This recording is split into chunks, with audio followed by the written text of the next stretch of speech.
very well. Very well here in the YouTube side of things. And yeah, we should, there we go. Now we should hopefully be live there. It was a bit of a struggle here, but again, hopefully we're all finally joining us now. There was a bit of an issue there, but we are ready here for the Bash at Nashville 125, presented by Jimmy's Classic RC Company. Again, sorry for the intro issues there, ladies and gentlemen. Not sure why YouTube decided not to go live, but we are now good to go, and well, what a race we are in for. Like I was saying there, we have some live footage of lovely Nashville and the surrounding area provided to us by Evan Wall Media, a very good friend of the channel, and tonight we head to the Nashville Superspeedway for the first time in Bandit Racing League series history. So a new track, a new venue. Got to wonder if potentially some newer faces to the series, maybe some rookies, will do particularly well tonight as we head to a track that is maybe open for a little bit more mystery for a lot of the new drivers. You know, a lot of guys haven't raced here before, at least not in the Bandit Racing League. But here we are, alongside me in the booth is a guy that, well, is a great friend of the series, and of course has been here in the broadcast scene for a long time. And he provided us that great footage you saw there in the intro of real life Nashville as we head to the virtual sim racing world. But welcome, Evan. Very quickly want to introduce you here, and you are back after a couple weeks. So, well, you know, sixth race of the year. I think it's our third or fourth broadcast together, and we head to a track that's kind of a mystery to both of us. You know, Nashville Superspeedway, 1 1/3 miles. What are you expecting when we come to a track that is maybe a lot more mysterious to a lot of these guys, and definitely to us? You know, what sort of race do you think that's going to provide?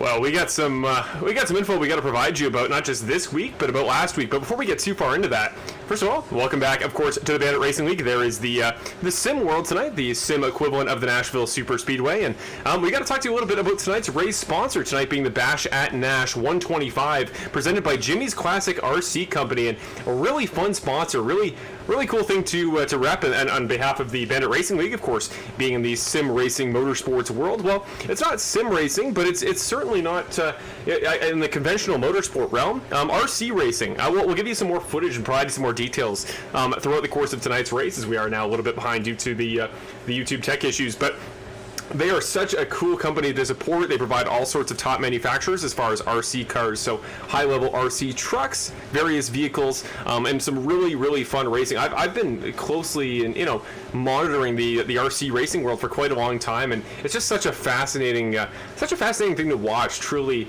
I think it brings out the little kid in all of us, is seeing some of the really cool stuff that RC cars can do, how fast they can go, and just zippy, but they're for adults and kids alike. And certainly the Jimmy's Classic and the products they provide, definitely on the higher end of RC racing. So the link is always in the description below to their website, but we're going to talk a little bit about them and provide just some really cool video footage here in a little bit of the sort of stuff they do. But to get yourself into RC racing and to perhaps try motorsports in a bit of a different realm, that is where you want to go for that. So Jimmy's Classic RC Company is the sponsor of tonight's race on behalf of David Lacy, driver of the number 84. So thank you to David, and thank you to Jimmy's Classic for sponsoring tonight's race. And we're just on the back foot here a little bit, but we'll try to get through everything here before tonight's race, as we're just sitting here in the warm-up session getting ready for tonight's event. Here again, the 6th race of the Bandit Racing League season. There again are our names here for Full Set Racing Network. I am Marshall Crocker Jr., your, of course, producer, primary broadcaster, and commentator extraordinaire. And alongside me, Evan Wall, the guy who makes all the graphics for this series, provided us that awesome pre-race video footage, and just generally has a big part to play in this series, and tonight will be joining me on commentary. So before we get too far into tonight's race, we first of all got to talk about last week. And Evan, I know you weren't here last week for our race last week at Dover at the Monster Mile, but I think it was certainly a pretty quintessential Bandit race in pretty much every way. And I'm looking forward to going over the race recap and giving you the usual rundown of things. So let's go to our race recap here for our race last week at the Monster Mile.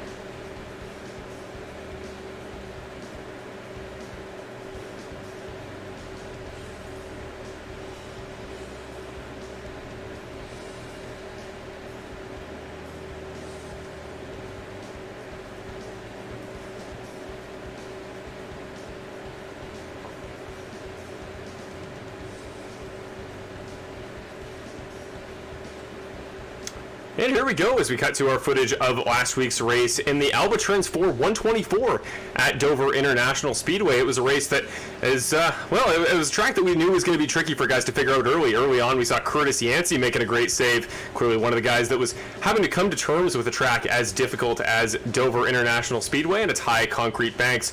Early on, we saw it in a much larger capacity, a massive wreck coming off of turn 4 involving, I would say, almost a third of the field there early. So a lot of guys put behind the 8 ball. But this battle between Ricky Hart Jr. and Brandon Jackson was really the highlight of the early portion of the race. And oh, thank you to...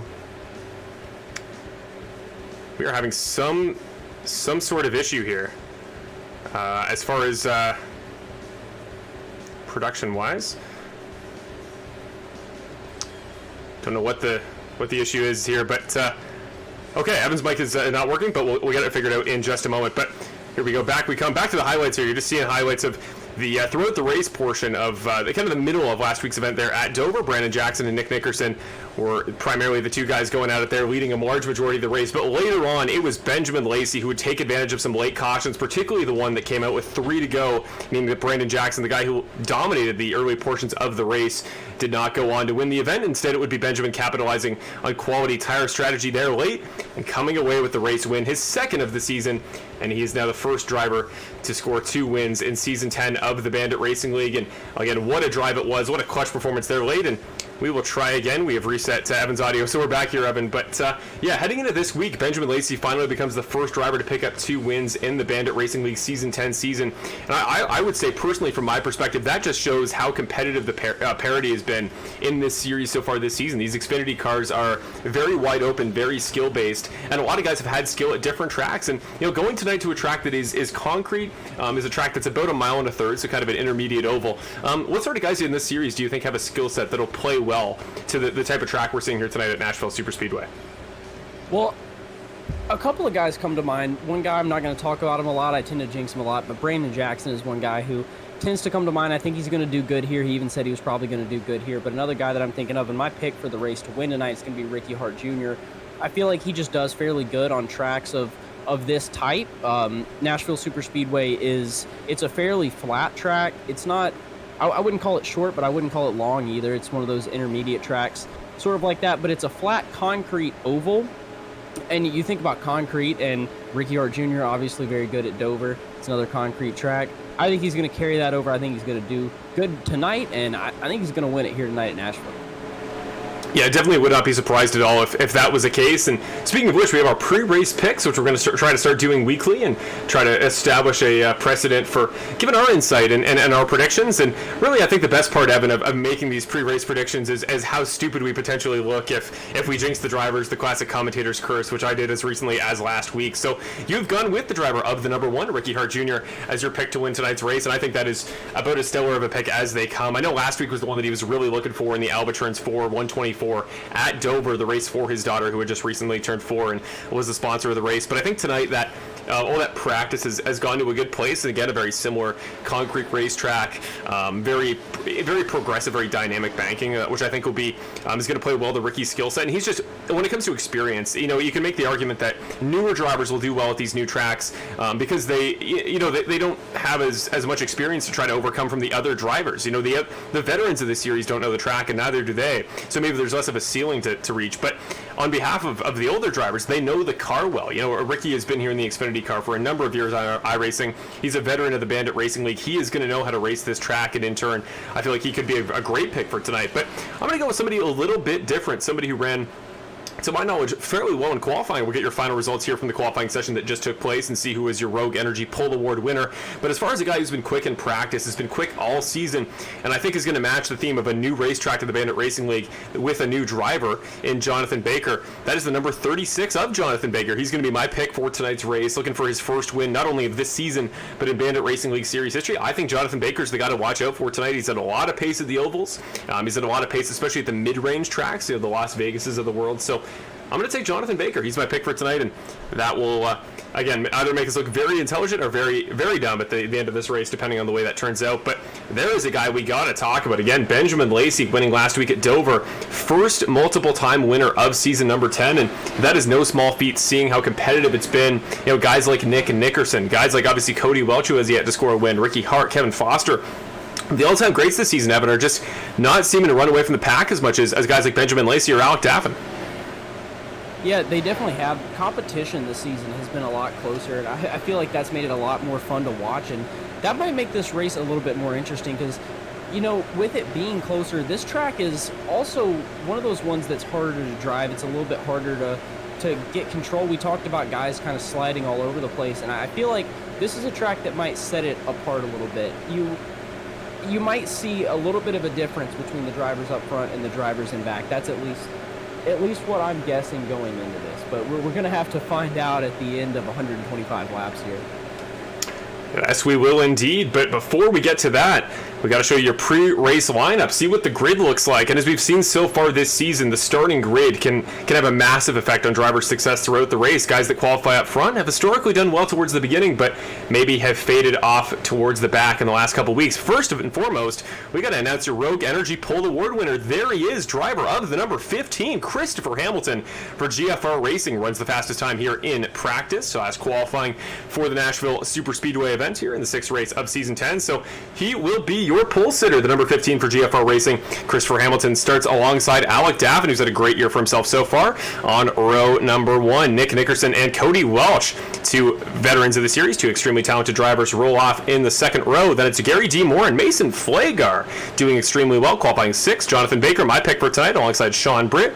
Then it's Brandon Jackson and last week's winner, second of the year, Benjamin Lacy. Yeah, in 10th place is going to be the 00 Jackson Knock, followed by my pick to win, Ricky Hart Jr.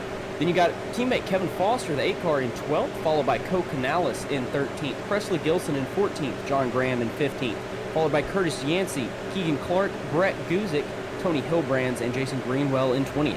I think a couple of those spots are going to be swapped just because guys were moving around there on track and changing our results. But that's all approximately the same there, and you can see on your screen where guys are currently sitting. Then 21st, Jason Greenwell, Ismail Padilla, Christopher Ferrara, Robert Mathis, my bad. Charles Oberg, Eddie Haggy rolls off in 26th. Might only have time here for the top 30 because we are getting ready to go green. But to round off your top 30, it's going to be David Lakey, tonight's race sponsor, Mark Allen Bivens, and it is going to be Connor Gibson, and it's going to be Hunter Henry to round off tonight's field here and tonight's event here at the Nashville Superspeedway. Let's get ready to go, ladies and gentlemen. It is green, the 15th of Christopher Hamilton, side by side with Alec Daffin. And we are green here for the Bash at Nashville 125, presented by Jimmy's Classics RC. Through turn number 1, it's Hamilton leading comfortably from his teammate, the number 2 of Nick Nickerson, who is just ahead of the 48 of Alec Daffin as we come off of turn number 2. Gary Moore in the background fighting close with the 48. Yeah, they're 3 wide there for a second. Flagar was in the middle. He's moved up to the top lane now, poking his nose out there a little bit, right on top of the 48 of Alec Daffin. Oh, and sideways already. Guys, into the wall. Daffin into the wall. Guys, checking up. Massive wreck. Baker involved. Jonathan Baker in the 36 going end over end in the background of your screen. Massive wreck here early on at Nashville Superspeedway on the end of the very first lap. A number of cars involved. Further back, we're only now seeing Jonathan Baker already down pit road, goes straight through the infield grass to get back there. The 36 car, considerable amount of damage. We see, I think Cody Welch may have got caught in the aftermath of that. May not have potentially taken too much damage, but he started 4th. He's now in 40th. That is not the way we wanted this race to start for the 85. Let's go to your Apex Sim Racing replay and see what brought out the first caution of tonight's event and what kicked off that massive wreck off turn number 4. So jumping back here to, this is kind of mid-wreck here. You see again that Jonathan Baker flip off the, really the peak of the infield wall there, coming through the tri-oval. So let's go back to Jonathan Baker's perspective, because he was really the guy that kicked that whole thing off. What sent him around? Because he was considerably sideways. We saw Evan point out that a couple guys has gotten a little bit loose in the background, but we see here, coming through turn number 4, it just gets a bit of a, kind of a fishtail there in the back end. The car just looks loose as he gets in behind Gary Moore Jr., who had passed him for 3rd. And Baker just gets clipped by the 7 of Lacy, end over end. makes contact. I think it was Jason Greenwell who hit him, then Eddie Haggy. You see Curtis Yancey was off track here, involved in that incident in the 51. Hunter Henry in the background was able to make it through. He's currently 23rd. So one more time there, we're going to see again from the perspective of Jonathan Baker on his in-car. But I think the very first thing I got to point out, Evan, is these commentator jinxes, man, on the picks. My very first pick of the season here officially, and he gets involved in that wreck on lap 1. I would argue very little he could do with that. It looked like the car just wasn't going with him, got extremely loose. Yeah, we've seen a good bit of guys get loose, and I think it's really easy to get loose off of that corner, and when you do, these guys are just so close fighting for position here on lap 1. They really want to try and maximize everything that they can so close together, and there really wasn't a lot of places for the people, there wasn't a lot of places for the people behind him to really go, and he just ended up, I believe the 48 bumped into him a little bit, and at that point, he got turned sideways in front of the whole field. There really wasn't anything that he could do, and not a lot that the guys behind him could do either.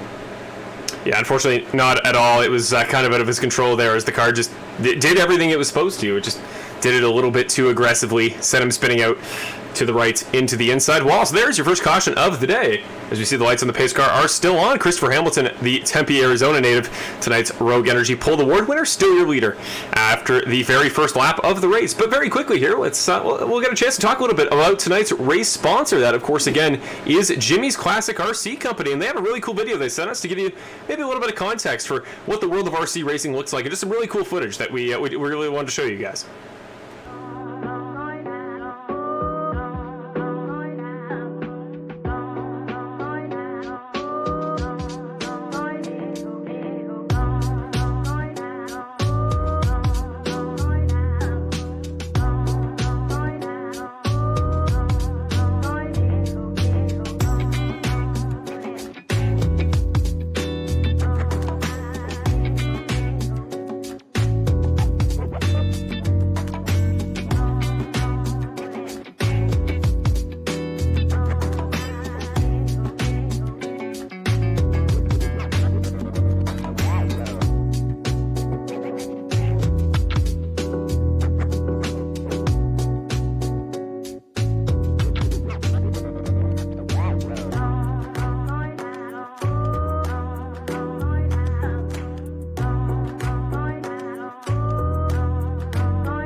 There you go, guys. We got to get ready back to go live here at Nashville Superspeedway for the 6th round of the Bandit Racing League Series season and season number 10. But there you go, some information about tonight's really cool sponsor there with Jimmy's Classic RC Company. We'll talk more about them as we go on, but here we go. We are back.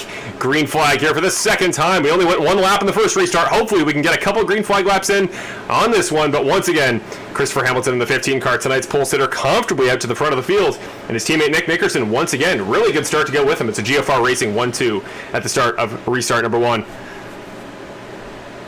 Yeah, guys seem to be settled down just a little bit more here on this restart. At least the front 3 cars have spread out a little bit more. Guys aren't exactly going 3 wide, and the caution flag is already going to be out. Hunter Henry involved. Not sure who else, but already trouble early. He is indeed there. You see the driver of the number 9, the fan favorite himself, making contact there with the outside of the turn 3 wall. And we cut to him right at the beginning of the broadcast there as we saw that first caution break. But he seemed to make it by that. This time, not quite so lucky. So let's go back to your, again, Apex Sim Racing replay, see what happened to the driver of the number 9 car.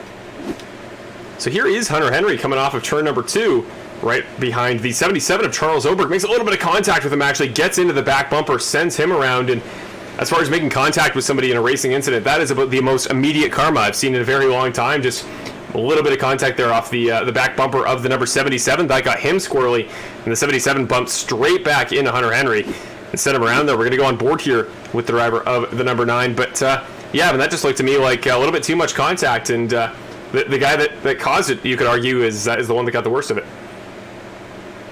Yeah, I'm not exactly sure what was up with that. Just a little bit of contact made, both guys getting sent into the wall, and that's really unfortunate for those guys, and unfortunately we have another caution coming out. But a little bit of information from, I guess he's going to be our little inside source, Chris Ferrara. Nobody knows what happened with Cody Welch. I saw that he jumped to the pits at the very beginning, right as the cars were gridding, and other than that, we're not exactly sure. So that's something that we may have to talk to him about a little bit later. But right now, I'm not sure. Yeah, if I'm going to guess, he started fourth there in the pre-race grid, so I'm going to guess he just didn't grid for the race. I didn't see him, actually, now that I mentioned it, on the warm-up lap. So, yeah, could have just been a case there where, for whatever reason, he didn't make the starting lineup. So, definitely unusual, but that's the only thing I can really surmise based on where he started. So he's currently back in 40th. I believe, I can't confirm. We'll see it in just a moment as the timing tower ticks down, but he may be a lap down. Jonathan Baker there, who got involved in that early wreck, one of the first drivers who is a lap down. He doesn't currently show up on your telemetry, so must have moved up, but we will try to find him because obviously Cody Welch is one of the series elite. He's currently running in 29th. There he is. So driver with the number 85, the Flushing, Michigan native, as always, one of the fan favorites of the series as far as support at home goes. And again, there's the storyline that we try not to talk about because, as we saw with my pre-race pick of Jonathan Baker, sometimes the commentator's jinx can come into effect. So these days we try to keep the mentions of Cody Welch there to a minimum as to not create too much trouble and to try to extend the winless streak any longer than we have to. Well, for just a moment here, while we wait and pace for a little bit under caution, let's talk a little bit about our awesome website here at the Bandit Racing League. And we always want to make sure we send you guys to it whenever possible, because whenever it is not a broadcast, any night other than Wednesday night, if you want information about the Bandit Racing League, that is where you go. You see here the new and updated website in the last couple weeks. Of course, there is always a countdown to the next race of the Bandit Racing League series season. So as of this video being recorded earlier today, it was waiting for the countdown for this race in tonight's Bash at Nash 125 at Nashville. But there you go. You see some information about all the drivers. You can look at hometowns, their paint schemes, and of course the countdown to tonight's race. But you can also get links to our awesome sponsors like Apex Sim Racing. We'll talk about more throughout the night. But you also see news like the Rogue Energy triple header returning. That means next week, that's right, trivia is going to be back. The Rogue Energy triple header, the mini championship in the middle of the Bandit Racing League season. It is back. It's always been a fan favorite, and we are so happy to bring it back to the series here. So looking forward to that here. Not just you guys as fans, but Evan and I have always enjoyed doing it. And yeah, I mean, Evan, we saw it a couple times last year. We did it 3 times in the previous season. As far as the Rogue Energy triple header goes, are you looking forward to being back to the mini championship and getting back to doing some trivia, getting the fans involved? Oh yeah, the trivia is always a great time. We're gonna try and get some questions that are hard, but they're not too hard. It's always a lot of fun even doing the trivia beforehand, kind of playing along with myself, since I'll know the answers when I'm actually telling them to you, or when we're telling them to you. But when we're actually making the questions up, it's really fun to kind of play along. And so I hope for you guys it's a lot of fun, because it is for us to kind of get you guys involved just a little bit more and bring in another little aspect to the broadcast. And hey, I will say, anything goes as far as trivia. Anything we mention tonight, next week, anything throughout the broadcast, we will be testing you guys on things we say, because as much as what we say is meant to be for your entertainment, and it is only meant to add on to the broadcast, and you guys can take away whatever you'd like from it and keep in touch with whatever we say as far as commentary goes. But when we get some facts about drivers, some information about standings and stuff like that, that's usually where you want to tune in. So keep an eye out, and we'll make sure to keep you guys in the loop for things that could potentially become trivia questions next week. Speaking of points, we'll go over that again in just a moment. But again, those pre-race glitches on YouTube side made it tough for us to get through everything we want to. But here we go. 10 laps in here, 2 cautions in. Hopefully the cautions breed caution slogan we always say does not come true tonight. And we are getting doubled up, stacked up, and ready to go in all GFR Racing front row here between Christopher Hamilton and Nick Nickerson.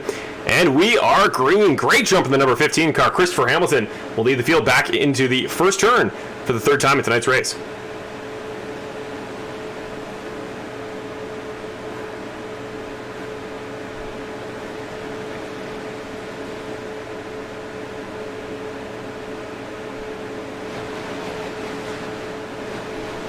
Here through the always tricky turns number 3 and 4. That outside wall off of turn number 4 comes up quick at you here at Nashville Superspeedway, but so far it looks like everybody making it through clean. We're side by side between Tony Hillbrands, and that is just to his outside. I believe a new paint scheme for Gary D. Moore Jr. there in the 89. So fun little battle happening there for the 7th position, right behind Presley Gilson, first career Bandit Racing League podium last season.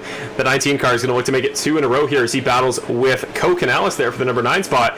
Brett Guzik, defending series champion, just behind him in the 04, trying to get back into the top 10. Not surprising, but Nick Nickerson in the 2 car running in 2nd position, just set the fastest lap of the race. His last lap time was a 32.26. Apparently that's the fastest of anybody else, as another caution is going to come out. It will indeed. Massive pile up there again off of turn number 4. That's Robert Mathis, Pete Gilson, Jackson Knock involved. I think Hunter Henry did make it by, so he'll get by scot-free, but Hayden Paul there, one of actually the representatives here as far as tonight's sponsor, Jimmy's Classic RC Company, goes. Hayden is on a team with David Lacy, tonight's race sponsor, and they actually met through the RC world. So unfortunate start to the sponsored RC-themed race tonight, but we're, of course, going to go back to your Apex Sim Racing replay and see what brought out your third caution of the night. Looks like we're going to start back with Pete Gilson. No, that is Robert Mathis who goes around first, coming off of turn number 4. You see the number 3 car dipping below the apron there right as we cut to the replay shot. So we'll see what happened to Robert Mathis there and get a better angle here for you. So here we come, the 43 car in behind. Got to figure out who the 43 car is, probably a newer name to the series. It is Daniel Capario making his debut tonight, so the 43 car sliding in there. The 3 just, it looks like he got a little bit loose to me, and 43 a little bit of contact. Bill Harkins makes a little bit of contact with him. Cody Welch actually takes a pretty big shunt off the back end of the number 3 car. He makes contact off the front nose, and then in the background, a couple guys like Brett Greenwald trying to get by there in the aftermath. So go back to a replay again there, but curious to get your perspective there, Evan, on what sent Robert around.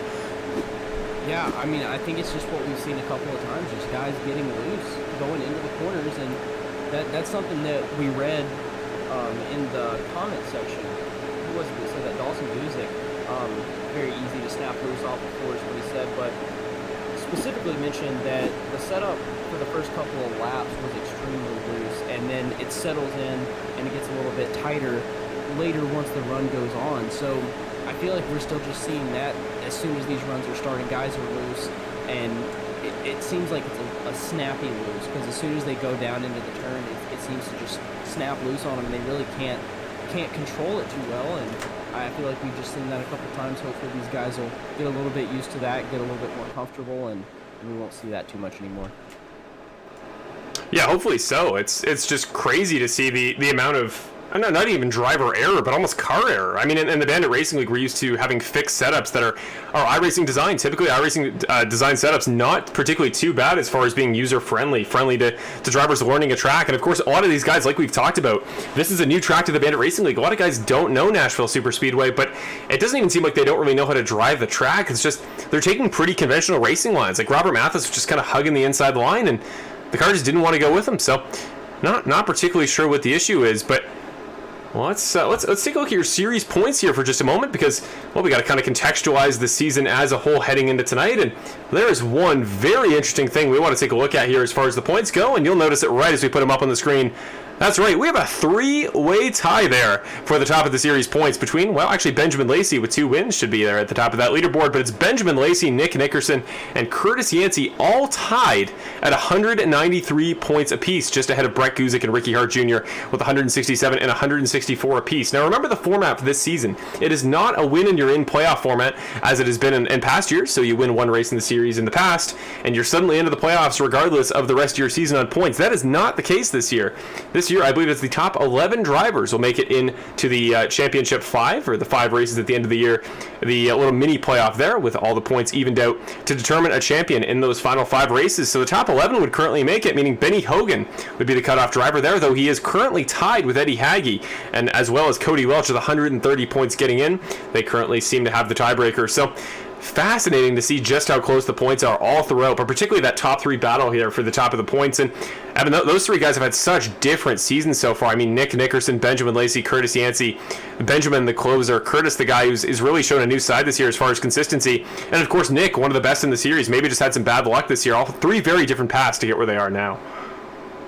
Yeah, I feel like everybody is just getting better. They're really everyone is getting more consistent at getting better at tracks that they're not usually good at, and I feel like that's what happens when you get this new heightened competition. There's more guys that are good, and the more guys join that are good, the more these guys that are already good have to get better to really compete with them. So I feel like it's been really fun to watch this season, and I'm glad we still have a good ways to go this season, because it's going to be a really fun rest of the season. I was about to say second half of the season, but we haven't got through half of it even yet, but it's going to be a really fun end of the season.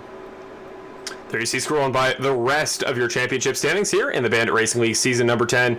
That'll bring us to the end of the top 40. So with that, we are ready to get back to tonight's live racing to declare a winner for the 6th time this season. Maybe shake up that three-way tie at the top of the points, but first, we got to get started here under green. Hamilton and Nickerson, then Britt and Jackson, row 2. Third restart of the race on lap number 17 here at Nashville.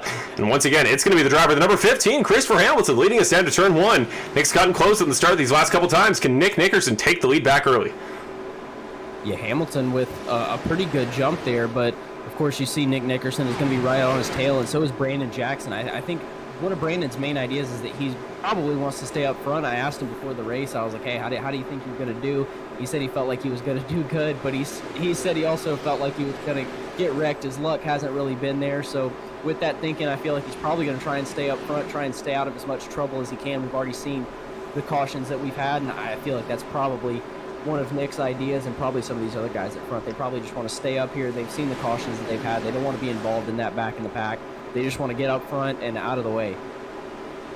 One guy who's been, I don't know if he's capitalizing on all these cautions or if he's just been darn fast in general. Tony Hilbrands is up 12 spots from the start of tonight's race and only 17 laps, most of which have been run under caution. He's up from 19th all the way to 7th, and that 92 was very quick in practice. You know, Tony Hilbrands, a former Final Four guy in last year's championship. We know he's good in clutch time. We know he can make it work, but haven't seen a win from Tony in this series, at least not in my time here. So we could see Tony Hilbrands really show out tonight if he can continue that pace from practice. Right now, the 92 is tracking down Kevin Foster, the only two-time Bandit Racing League Series champion.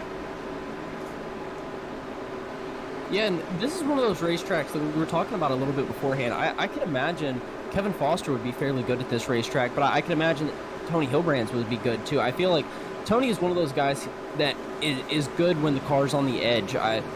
That's what I've noticed from watching him drive. He seems to be good with a loose race car and when it's sliding around. And this is definitely one of those tracks, at least for the first start of the run, that the car is really sliding around. And I can imagine that Tony is going to be good there, but Kevin as well. Those are both just guys who are really good at driving the race car and a loose race car especially. So I expect those guys to do pretty good tonight. Start of lap number 21. Hamilton continues to lead. He's led every lap of the race so far, but Nick has been on the back bumper the entire time, not giving him any room to breathe. And these two GFR Racing teammates, they're two guys that we've seen battle in the past, mostly at road courses. They're both very competitive when it comes to both turning left and right, but I also think back to New Hampshire last year where Christopher Hamilton almost took away his first career series win. Still has yet to score one to this point, but he's shown pace in every race he's run in the past. And tonight could be the night, Evan, but you got to wonder how well the GFR Racing guys are going to work together in these early stages because Kevin Foster's pretty far up there. Ricky Hart Jr., not so much. Actually, looking through the field for Ricky Hart Jr., he's all the way down. Sean Britt sideways. Sean Britt, further back in the field, he's sitting there in 4th. Yeah, corrects it up and saves it. So the 98 car. That was a great save there. Alec Daffin was right on his rear bumper. Sean Britt really did not want him to get by, but Daffin obviously had the quicker car. It looked like the 48 gave him a little bit of bump, and, you know, kind of classic short track, get out of my way, I'm quicker than you, gave him a little bit of bump, got him sideways, and he was able to get by him. You saw it there in the Apex Sim Racing replay. Again, that little bit of contact off the back bumper from Alec Daffin. And Alec Daffin's a guy who has a win on the season already. He's been, I would say, definitely consistent, but he doesn't drive like one of those guys that just tries to rack up points every week. He drives for the win each and every race out here, and he's already got damage you can see to the back end of that number 48 from your kind of blimp camera. And we have another caution here, 4th of the race so far. Mason Flagar, the 72 Young Guns racing car, has gone off in turn number 2, and he is already back to the pit road. So Apex Sim Racing replay time, and what happened there to Mason Flagar?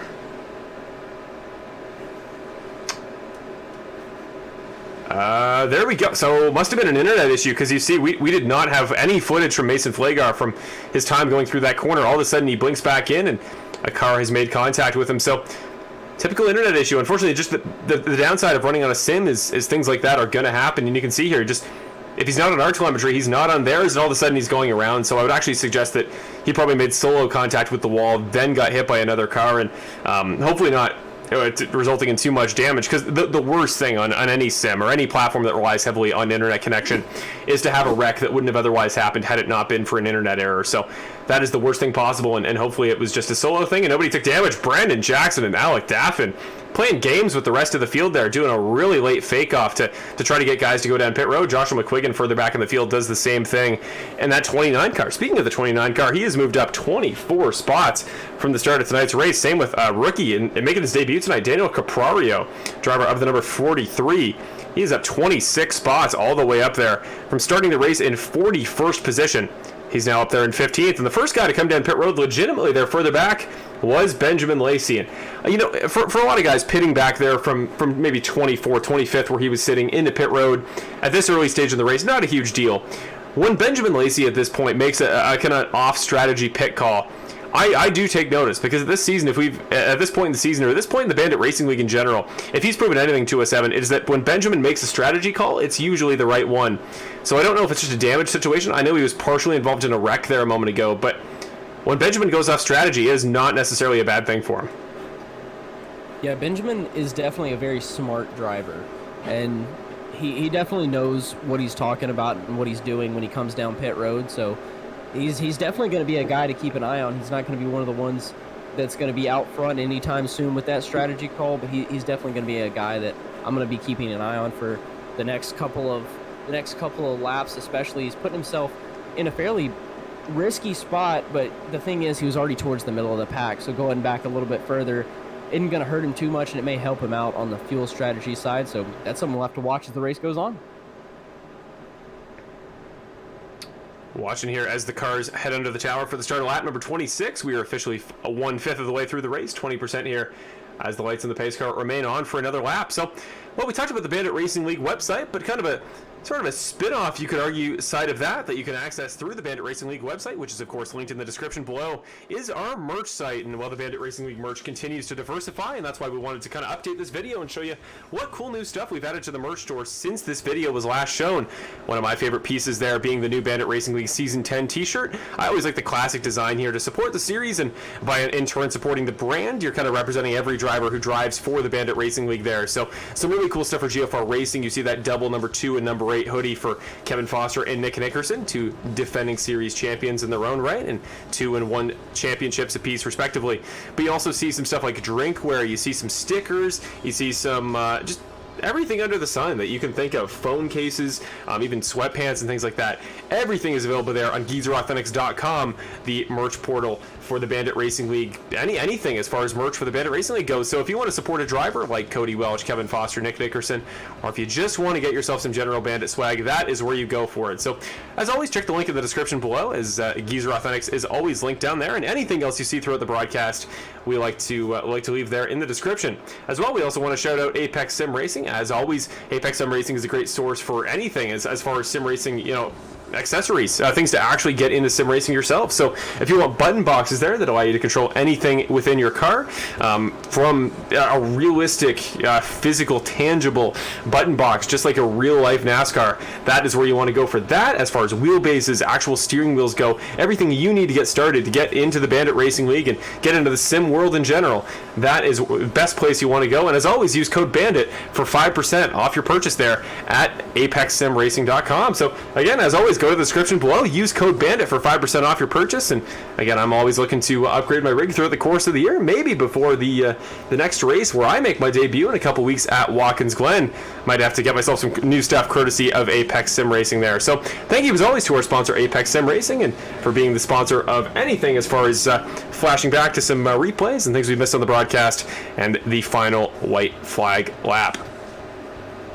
As also, we want to thank Perfect Shine Auto Spa as well. We'll talk about them a little bit in just a moment as we go through the field and do any checks as far as where drivers are sitting in the race, kind of a race recap of sorts mid-race, but they are also the sponsor of everything as it pertains to our beginning of the race orders and our final grids from qualifying. Thank you to Perfect Shine Auto Spa, but here we go. Green flag, 4th restart of the race, and it's your same 2 names up front, Hamilton and Nickerson, side by side as we head down to turn number 1. Hamilton once again getting the better of his GFR Racing teammate. Yeah, huge jump from Hamilton, but also a little bit further back in the pack, a huge jump from, I believe it was McQuiggan, made it 3 wide and gained a couple of spots, so a great move there. Yeah, that you see there up top is Joshua McQuiggan, the number 29 LAT Racing entry. Whoa, contact between a couple drivers. That's the 43 of Lapario. Get it into Canales. He goes around. Is that going to be a caution? Isn't yet. Gotta think it will be in just a moment there. Coconales getting it fired back up. There is the caution. Number 5 on the night, the driver of the number 90, Coconales, getting wrecked by somebody there and behind. I think it was Lopario. I was trying to identify where that initial Caprario, my bad. But that initial contact there between those two drivers, I think, is what kicked it off. So, speaking of Apex Sim Racing, let's go to your Apex Sim Racing replay there and see what initially happened to put Coconales off track. So there you saw that initial contact between the 90 and the 43, and then it was Curtis Yancey who finally made that final contact with the number 90 to put him around and bring out the caution. But I want to go back a little bit further, maybe go from the onboard perspective from Caprario to see what he was looking at as we came through turn number 3 and 4 to get into it. Because we've seen a couple times today where it looks like guys have just come in with either too much speed or the guy in front checks up or something and contact is made. But tonight, this Nashville Superspeedway track, new to the series, proving really tough to tackle for these guys. Yeah, the 43 just, I don't know, a little bit more aggressive than I personally would be at this point of the race. And making contact, and obviously, when you make contact and you get sideways, it's really easy to save. So, yeah, like I said, a little bit more aggressive than I would be. And, Brandon Jackson faking down pit road again. So was Nick Nickerson. These guys playing games on whether or not they're going to come into pit, but I don't think either of those guys want to give up the top spot right now. No, I think you're definitely right about that, and I feel like the priority at this point in the race has to just be about staying out of trouble. Don't worry about, again, like we've talked about, don't worry about making up a ton of track position because it's a long race. And as we're seeing at the beginning, this is going to be a caution-filled event. And the worst thing you can do in a caution-filled event is to give up track position. That's the most valuable thing to your race, is being able to get in an opportune spot where, again, you can avoid wrecks, you can lead laps, you can just stay up front, and you can really control your strategy. Because if you're one of these guys up front, even if guys in the back pit try to go in alternative strategies, if you can kind of stay in that mass, like we saw last week at Dover, even if everybody around you pits, if you're the first guy in a group of about 30 guys in the same strategy, you're going to come out at the end of the race on an alternative strategy call within the top 10, presumably on fresher tires if the strategy goes the way Dover did. And that's the way that a lot of guys like Brandon Jackson would have won last week had it gone that way. Of course, because of the late cautions, how ill-timed they were for certain drivers like Brandon, it was Benjamin Lacy who won the alternative strategy, pitting much earlier than the rest of the field, not pitting late. He won based on track position, but I actually don't think that'll be the same way this week at Nashville. So don't be surprised if we see things switch up a little bit from what you saw last week. And I definitely think that having Christopher Hamilton lead so much of this race, now going to be a quarter this time we go by, I think it's interesting because I honestly don't think, Evan, I don't know about you, but I don't think those GFR Racing teammates have been getting as aggressive as we've seen. I'm curious to know how easy it's going to be for that guy in second to pass for the lead, and I'm actually going to have to ask on the next caution. We're probably going to go to a driver in car and get a bit of detail as far as this race goes offensively. Yeah, I don't think I don't think GFR as a team is being as aggressive, but I can imagine that Nick is being pretty aggressive. I'm sure he wants that top spot. He wants to lead, but at the same time, he's just kind of riding, hanging in there. But going a little bit further back to the rest of the GFR teammates, I can imagine if I was in their position, I would not want to be too aggressive at all. Obviously, you want to get yourself out of the middle of the pack, but at the same time, we just saw an aggressive move cause a caution right there, and those guys definitely don't want to be involved in that at all. So I feel like most of this lineup as we go out back throughout the pack is just trying to get some green flag laps under their belt. At least that's what I'd be wanting to do. Oh, we've had some sort of issue here technically, so we're just going to quickly jump away. We're going to go to a side-by-side commercial break, and well, when we get back, we will return here for your 5th restart of the night here at Nashville for the Bash at Nashville 125, presented by Jimmy's Classic RC Company.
There we go, folks. Bit of a tech issue. We got it fixed. We are back and ready to go here for the 5th restart of tonight's race here in the Bash at Nashville 125, presented by Jimmy's Classic RC Company. Off to the races once again. It is Christopher Hamilton chugging away as he has in the last couple restarts, but this time, much better traction for the guys through 2nd through 5th. Off of turn number 3 here on the restart. Yeah, a slower start there for Nick Nickerson. I'm not exactly sure what happened with them. Maybe he was just letting Hamilton down. I don't know, but Hamilton cleanly with the lead. Nickerson in 2nd and Jackson going to hold up in 3rd. Single filed out for a little ways now.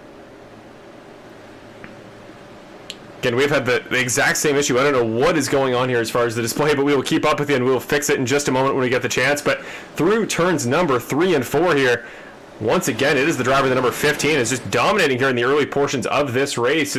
It's been incredible to watch. You know, Nick will get close. He'll get within maybe 1 or 2 tenths. Or you see we're here right on the back bumper of the number 15 car, but just can't kind of break that invisible bubble we see. And off of turn number 4, now he's going to peek to the inside. Might have had an opportunity there, but I think Brandon Jackson, not a GFR racing driver, I think is about to get in here and upset the balances. Here he comes. We're seeing some major progress being made by Jackson, but now it all fades away. Look at how high Nick Nickerson gets here through the corner. Caution flag is going to be out. Cody Welch off track, Christopher Ferrara, Garrett Hall, Connor Gibson all off track as the caution's going to fly. Okay, so we will take the opportunity here to go to your, as usual, Apex Sim Racing replay. As we go back here to look at Connor Gibson, and he is doing okay.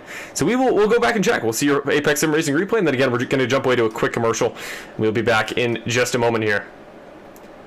Going back to Connor Gibson here, the 31 car off of turn number 4. Everything happens in front of him, and again, it's Cody Welch. You can see the 85 car getting involved in the aftermath of that incident. Once again, off of turn number 4. Currently alive, Cody Welch is in 15th, so I got to wonder, maybe he took minimal contact away from that incident, but it's just the 13 car Ferrara, the 26 of Hall, the 85 and the 84, everybody just getting squirrely there off of turn number 4, and it's fascinating. It should be an evenly spaced oval here at Nashville Superspeedway. It should be parallel, should be symmetrical. And of course, turn 4 is usually tougher. You find the wall comes up at you a little bit quicker here at these tracks of this particular shape, but just, man, I don't know what it's been for these guys, but that turn 4, something about how quick that banking comes up, running 2 or 3 wide side by side, it's proven tough to deal with. So just like that, your 7th caution of the day. Again, we're going to have to watch the battle off pit road, and then we will jump away and fix this current display issue. But here we go, down pit road. Eddie Hagge just leaving from a lap down position.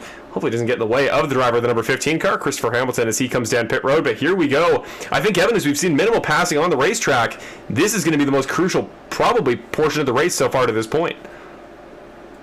Yeah, this is going to be pretty important with all of what's going on pit road. We've talked about it so many times at just about every track we go to. We talk about how important it is to cleanly get in and out of pit road because these guys are so competitive, and when you're so competitive out on the racetrack, you have to be just as competitive on pit road. So I feel like this is one of those places where the experience shows, and this race off pit road will really be able to see that. And it just did. The experience won out. It's going to be Brandon Jackson rolling off first ahead of Nick Nickerson, Alec Daffin, then Christopher Hamilton, the guy who was leading on the way in, then Kevin Foster and Tony Hillbrands. It's going to round off your battle off of pit road there. So it's going to be Brandon Jackson moving up a spot, presumably off of 2 tires. And it's going to be your former race leader to this point, Christopher Hamilton, losing a couple spots. So, again, got an issue to fix. We'll jump away for just a second, go to a quick commercial break. We'll be back in just a moment with the Bash at Nashville 125 coverage here on the Full Send Racing Network for Season 10 of the Bandit Racing League.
Well, ladies and gentlemen, I wish I could tell you what is going on tonight, but I sincerely do not know. We will see the drivers coming back up to speed here. Paint's getting normalized out, but here we go. 7th restart of the night here as your first leaders of the lead change of the race, as your leaders coming down pit road that last time under caution. So new leader, Joshua McQuiggan will lead the field in the green just ahead of Jonathan Baker and Sean Britt, the 36 of Baker, doing well to recover after that first caution of the race, and caution number 9.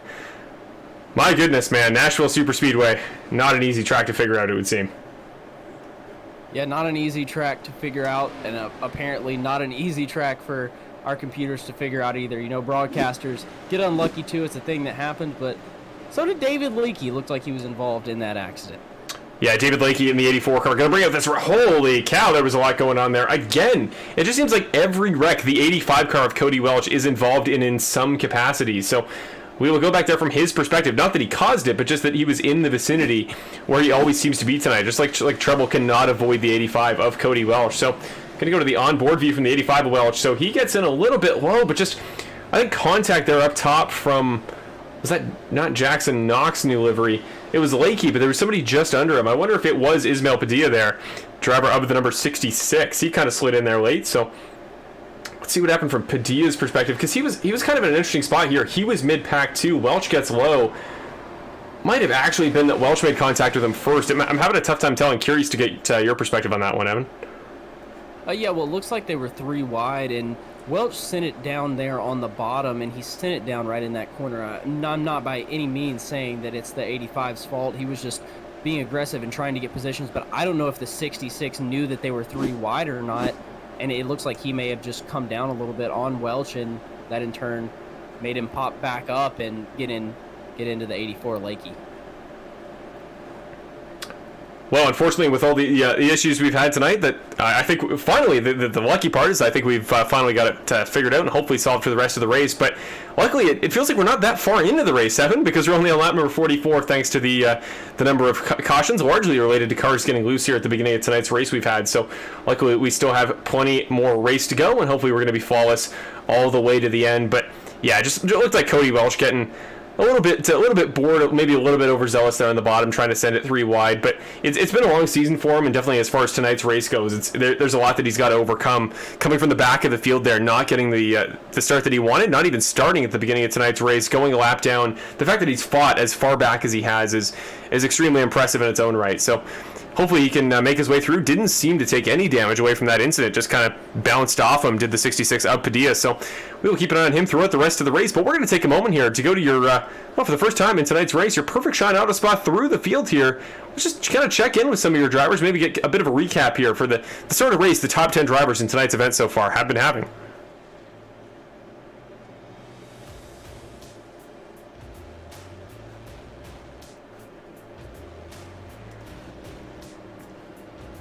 Well, we start off with your current leader, Mr. Joshua McQuiggan, driver of the number 29 car. And, well, Josh's had a really interesting season so far. The Port Colborne, Ontario native. That is not too far from my neck of the woods up here in lovely Canada, Ontario, Canada.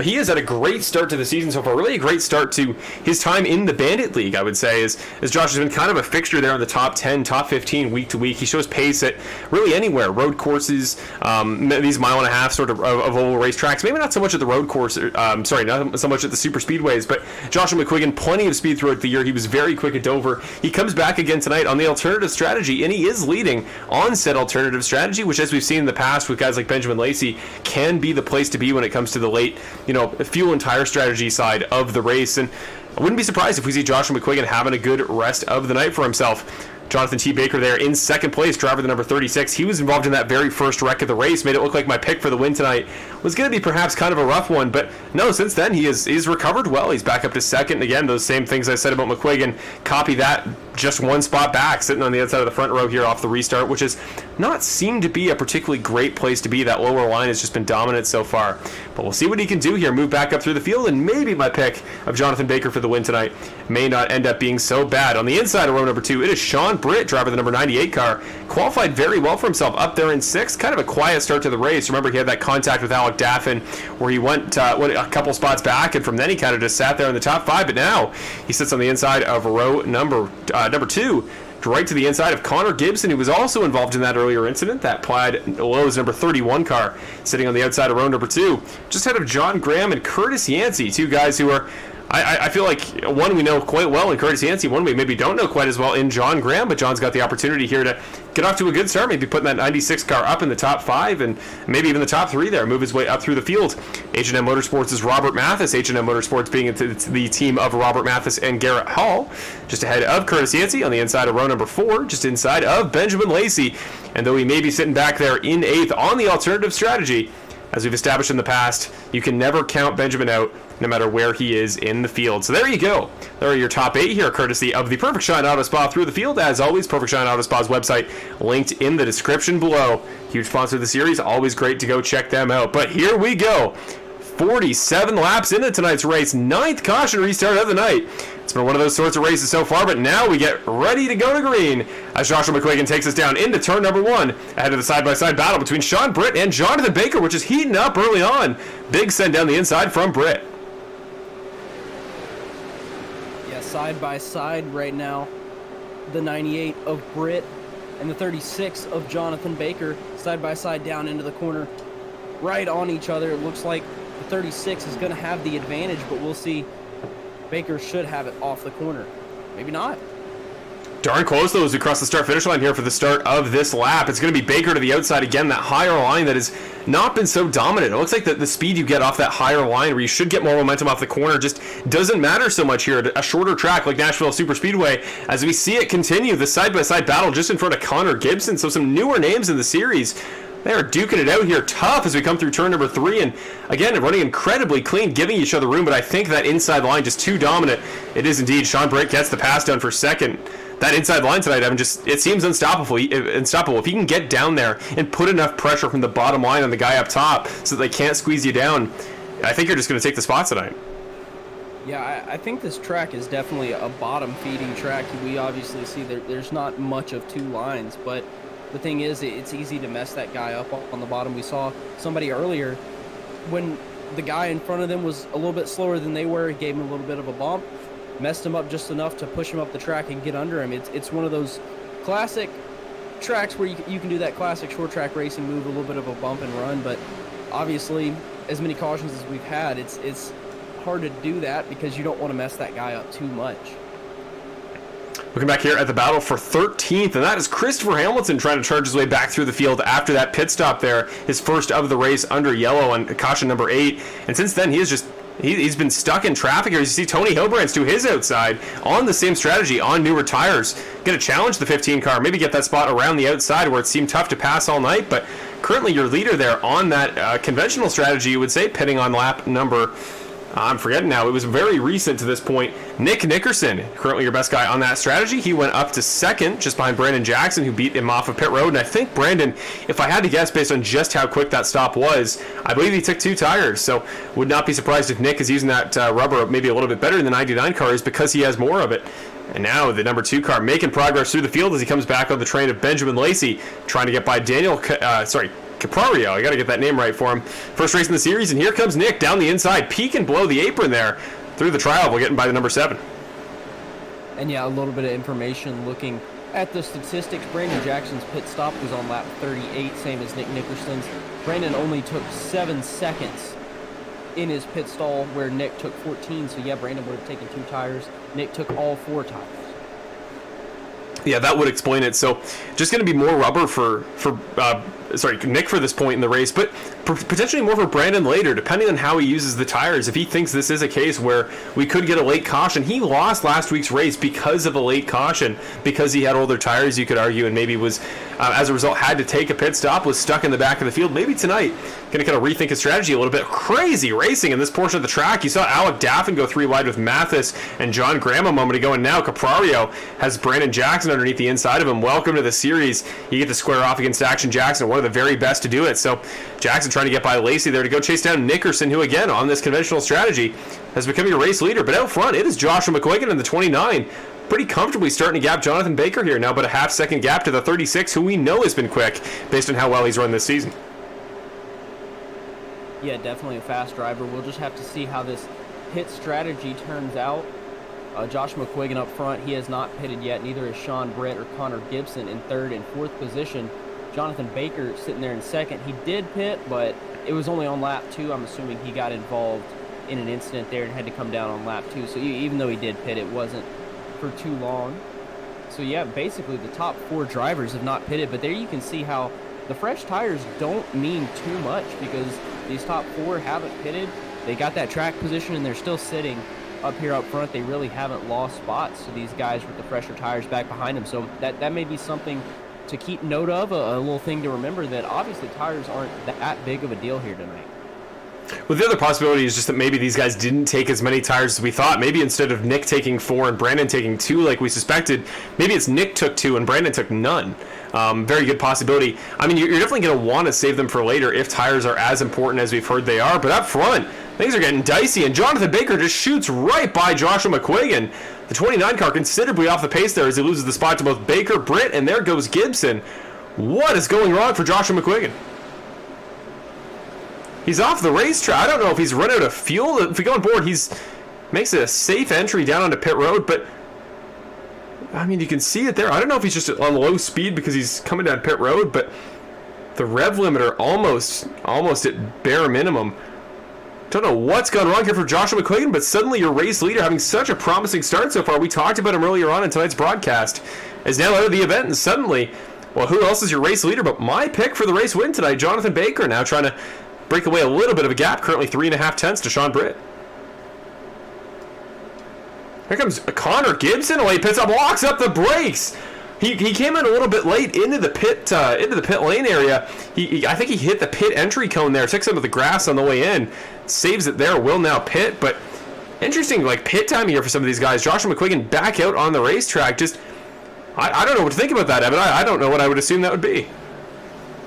Well, I was going back and looking. McQuiggan got really loose going into, I believe it was turn 1, and down on the apron, and he did a great job of saving it, but then I'm not exactly sure what happened after that.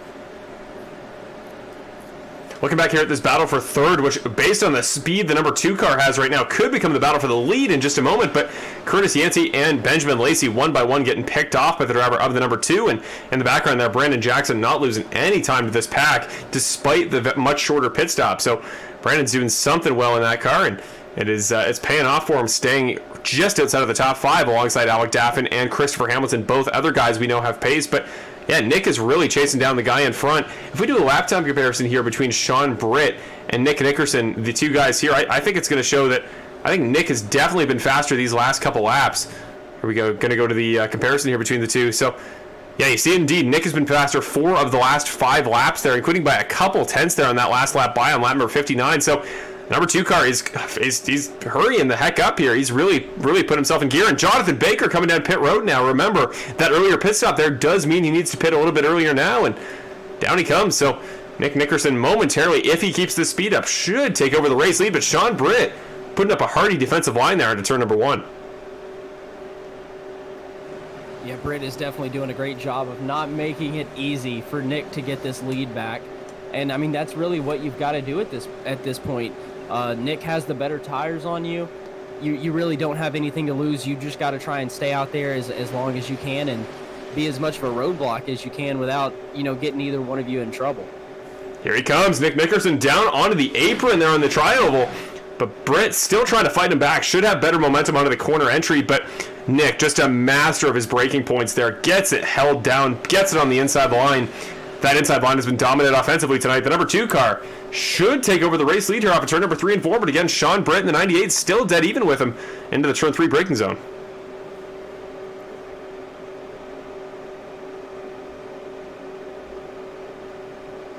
Here we go off of turn number 4. It is Nick Nickerson, first lap led of the race, I should say, and he was darn close for a while there earlier. Remember, he was stuck by Christopher Hamilton for most of the beginning portion of the race. Now the way the cautions worked out, the way that this pace has worked on this current stint, he is broken away from Sean Britt, but he's not broken away from the rest of the field. If you look off the back bumper here of Nick Nickerson's car, whoa, somebody's got around there in the background. Was that Sean Britt who was coming down to pit road? On turn number 3, just gets a little bit on the apron there, loses the back end, goes squirrely, and almost lost it there, but gets it down to pit road safely. So Nick's gap gets a little bit bigger there, but that gap now at 7/10 back to Benjamin Lacy. Then it's a full second back to Curtis Yancey, 2.5 to Brandon Jackson, about 2 seconds back to Alec Daffin. But the most important thing to note is that regardless of pit lap, because Benjamin Lacy pitted on lap number 24, Yancey on lap number 30, quite a while earlier than these guys who pitted on lap number 38, the pace is relatively the same for all these guys here in the top 5, Evan. So if I would go based on current, you would have to assume pace if we include tire wear, which we assume is an issue because of how much Nick is flying through the field. Benjamin's running darn quick, or it could be the damage. Look at the damage to the back end of the 7 car of Benjamin Lacy. So definitely could see him tonight getting his 3rd win of the season, but he's going to have to fix that damage, and I think using a quick repair at this point in the race, seeing how many cautions we've had, might still be a little bit too early. Yeah, I feel like that damage isn't really affecting him too much. I would at least assume that it isn't. I feel like here at this track, what we've seen so far, obviously the tires aren't that big of a deal. Aerodynamics, they aren't going to be that big of a deal at a 1.3-mile track. So I feel like that's probably not hurting him too much. And I think the smart idea is, like you said, going to be to save that quick repair. We've seen a lot of cautions. There definitely could be another one. Yeah, most certainly could be, but we've finally gotten a good green flag run, and we saw somebody in the comments there mention cautions breed cautions, Evan and I's famous slogan. It almost seemed a little bit too on the nose with how many cautions we were getting there earlier. We were trying to kind of wish them away, because whenever we use our age-old slogan, we typically see more. But yeah, we're finally getting a good green flag stint, and Benjamin Lacy is not backing off. That gap has stayed pretty static here these last couple laps. We'll put up again the lap time comparison between the 1st and 2nd place drivers, and Lacy, he's not been quicker in the last 4 laps.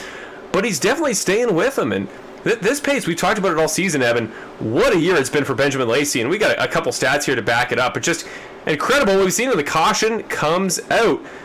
That's an even number 10 for the race. Double digits we've now reached here on lap number 67, but we did get a pretty good green flag run, and we are now more than halfway through tonight's race. So we're going to go to your, as usual, Apex Sim Racing replay and see what brought out your caution here. We're seeing Ricky Hart Jr. and Robert Mathis involved. Okay, so we cut right to the camera angle, and it's Mathis, Moore, and Hart around. We will now go a little ways further. Okay, so we can kind of get a handle on what this is. So it feels like it's either a guy getting loose in 4 or a wreck between multiple cars in turn 1 that brings out the cautions tonight. Baker going all the way around on a fresh set of tires you see there up top. He gets away scot-free, but Ricky Hart does not.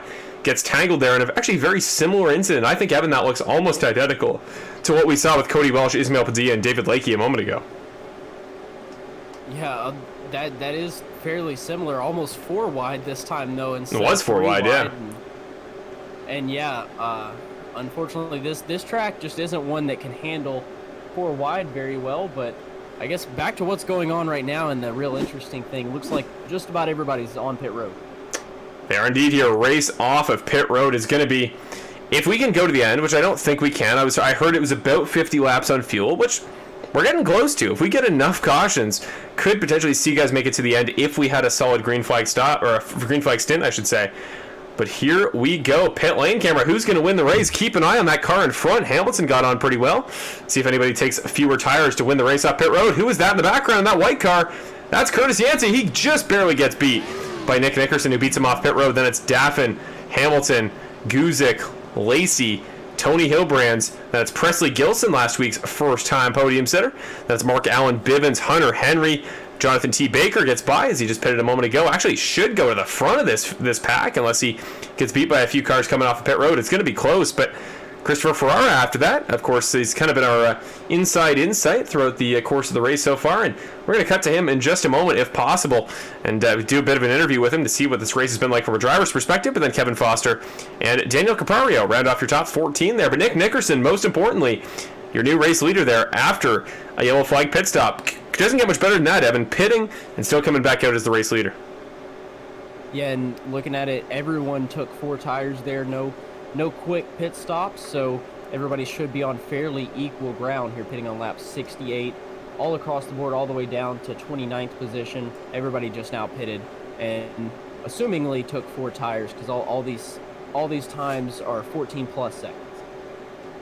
We're going to go to your first in-car interview of the race here with the driver, the number 13, kind of our on-track reporter of sorts, and our associate here in the Full Send Racing Network Bandit broadcast booth. It is Christopher Ferrara, driver, the number 13.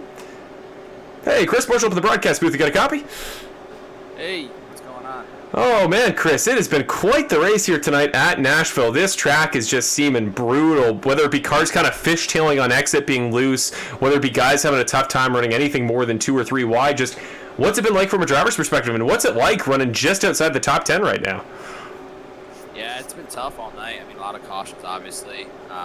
It's a tight racetrack when you're getting out of the corner, so there's a lot of guys on different tires. This track wears the tires quick. It is a tricky track. These are some tight corners, and everybody's fighting for the bottom. So it has definitely been one heck of a race in the car here this week. So we'll see what happens. Now, I know you came into tonight with relatively little practice compared to what you would normally like here for a race in the series, but you're running just outside of the top 10, and seeing the way the attrition has gone, is the strategy right now just to kind of wait and do something like we saw Benjamin Lacy do last week, just wait for the wrecks to happen, think about your strategy, and try to win that way? Yeah, sure. That's definitely the ideal plan. I already used up my quick repair in an earlier wreck that I got involved in, so we're going to see what happens. We're really going to about keeping the tires on and not knocking them off too early, and you know, making sure we're there at the end. Hopefully I don't get involved in any more of these wrecks, but we'll see what happens, see what we can do here. Perfect. Thank you, Chris, for taking the time, and always a pleasure to speak to you. And yeah, hopefully the way the race is going for you, you've only been moving up, so we wish you the best of luck. Maybe we'll be talking to you post-race. Thank you.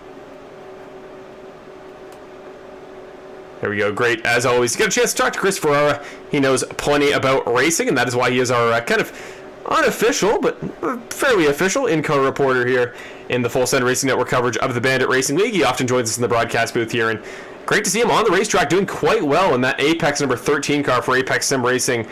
Evan, I'm going to go to you because you're the paint design specialist. That 13's got to be one of the best looking schemes in the field. I would completely agree. That 13 car looks very nice. It is a very good looking race car. So I would have to put it definitely in my top 5 of cars, but pace car's going off, so I can't talk too much about graphic design. We'll have a whole tangent maybe later on caution number 12 about graphic design, but for right now, yes, we are getting ready to go green. It's Yancey and Nickerson on the front row. Nick Nickerson, what a start! You saw there from the side wide angle here. He just absolutely fired it off into turn number 1. It's a green flag here. About 50 laps to go here for the Bash at Nashville 125, presented by... It's been a long race. Jimmy's Classic RC Company, and caution 11.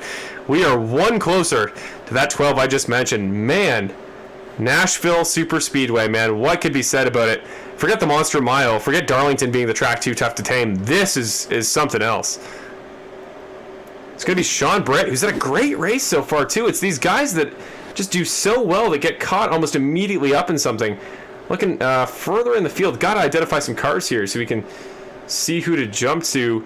I see Co Canales was kind of in the vicinity, so we'll go to him.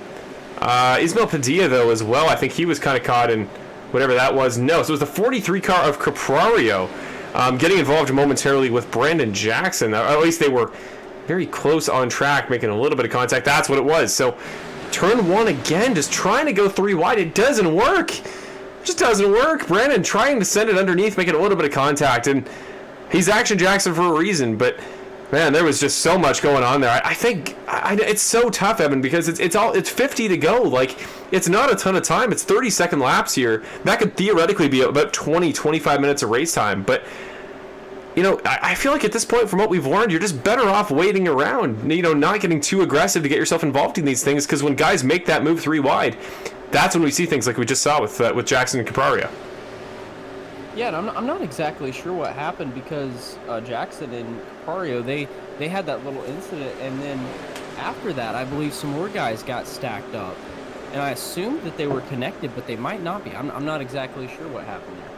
Well, and then Chris Ferrara, for whatever reason, he was kind of loose. We just talked to him, driver the number 13. He had an issue here way after the incident. Like, look at him. You go to this here, this camera angle, a little bit wider. We'll try to find something closer, but it just gets loose under caution. Like, the caution had come out by this point. Yeah, I believe there was an incident. If you can go back a couple of cars behind those guys, I believe that there was a fairly large incident back there. Not exactly sure. I'm not sure. That caution is a mystery to me. So we jump back to Coconales. I think you might be right. I think there must be something further behind. Yeah, that's what it is. Holy cow. There's just so much going on in this race as far as like every incident has a second follow-up incident behind it. So that's Mathis, Keegan Clark, Joshua McQuiggan, Baker, Britt. Holy cow. Some huge names who just pitted under that last caution. Suddenly finding themselves in a less than ideal situation here. Fairly late in tonight's race at Nashville. The pace car comes out again for the 11th time and just... Wow. Wow. I don't know what to say, man, but... We're going to try not to think about it, and we are one caution away from Evan going on a bit of a thing. We'll talk about graphic design, maybe throw out our kind of a contest, not really a contest, but we actually, we'll go to it right now. We got some time. We are in a few weeks at a race at Watkins Glen. We're trying to get you guys involved a little bit in my endeavor as I drive the number 95 Xfinity car for a sponsor to be announced later. But aside from that sponsor, we also want to let you guys know that you have the opportunity to comment there in the chat, and of course just put the context of which this is for. To give you the opportunity to put whatever you would like on my number 95 Xfinity car by the time we get to Watkins Glen. Hopefully a race that is much less caution filled, which it will be because road courses typically don't have cautions, but also going to have the whatever mysterious YouTube side issues have been happening tonight as far as the stream has gone. Hopefully we will have those all figured out, and that way we are good to go at Watkins Glen. But I'm going to leave it up to you guys. If you guys have any suggestions, it can be anything as personal as you'd like. If you'd like a picture of a dog, which has weirdly become pretty common in my iRacing career, as far as lots of guys in series I run put dogs on cars, which is cool. I have a dog. I have many dogs myself, so something like that. If you want a word, if you want a special reference, maybe to one of Evan or I's catchphrases, if you want just anything, any picture you can imagine, any design, whatever you would like, throw some ideas to us, and we'll show you on the night of the broadcast and throw your idea in there. So we're doing it every week up until not the broadcast itself at Watkins Glen, but at least until the paint scheme is finished. So always give you guys the opportunity to provide whatever feedback you'd like, because you guys, this race is going to be for you guys as far as my entering the race at Watkins Glen. I am kind of the conduit of the people as far as the conduit of those on the broadcast and on behalf of the Full Send Racing Network. So give us some ideas. It's always fun to get you guys involved. But as far as tonight's sponsor, again, we want to thank Jimmy's Classic RC Company. It's been a very busy race so far, but Jimmy's Classic, again, really, really cool sponsor to shout out. I always love these sponsors that are a little bit more practical, a little bit more racing-oriented. Obviously, Apex Sim Racing, your place to go for anything related to actual iRacing racing accessories. So, of course, use code BANDIT at the link in the description for them for Apex Sim Racing, but also Jimmy's Classic RC Racing, something I've wanted to get into for years. I love flying drones and things of that nature, but I never really owned a cool RC thing, especially not something off-road like you saw in that video from before. So, Jimmy's Classic, that's where you want to go. Link is, as always, in the description below to go check out their website and their Facebook page to see more cool videos like the one you saw in the intro to tonight's race. But here we go. Restart number 11. It's going to be Nickerson, and it is going to be Alec Daffin. Two former race winners this season, each at one apiece, trying to make it two as we get fired off into turn one here in Nashville. And Nick with a pretty good jump there. Daffin falling back a little bit, but going to settle into that second position. Curtis Yancey going to settle in third, but watching some of those guys, I don't know if they'll be there too long. These guys are seeming to be pretty aggressive, so we'll see how long they just ride around, because it started to single file out a little bit. We'll see if they actually put a little bit more pressure on the guys in front of them now that we're closing towards the end of this race, lap 77 of 125. Some great battles here, kind of mid-pack. John Graham and Ricky Hart Jr. going side-by-side. The 1 and the 96 going side-by-side for 14th. Ricky Hart Jr., Evans' pick for the race, trying to fight his way back through after some earlier struggles. Qualified up there in 11th, now down at 14th, but he's making his way back through. In the background, Ismael Padilla getting a little bit loose off of turn number 2. Saves it. Nice save at that. And here comes Jackson. It's Jackson and Caprario again. They've had a couple incidents so far tonight. And again, Caprario gets tagged right as we go to it. I swear to you people, the commentator's curse is real. It must be, how did nobody wreck off of turn number 3 and 4 there? I don't know if you saw that, Evan, but holy cow. Everything went wrong there off of turn number 4, but we managed to save it, and Brandon Jackson actually gets a couple free spots out of it.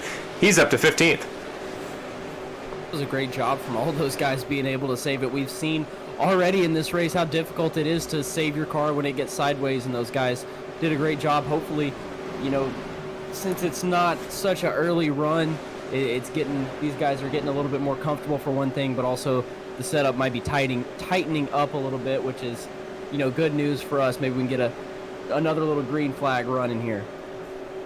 Side by side go the two Young Guns racing drivers, Jackson Knock with significant damage to the front of the double zero.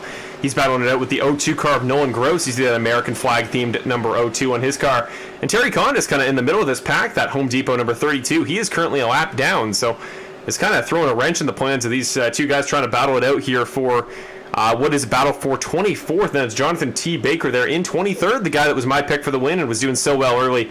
Getting involved in those last two wrecks certainly isn't going to help his night, and now he tries to chug his way back through the field. But a battle for third, Christopher Hamilton, he is back. Your Rogue Energy Pole Award winner is coming back through, and what a run it's been for the driver of the number 15. He's making his way back from that. Really, it was that caution earlier on, that pit stop under yellow, where he went back to fourth. He just never really recovered from it, Evan. But now finally he brings Brett Guzik and Benjamin Lacy with him.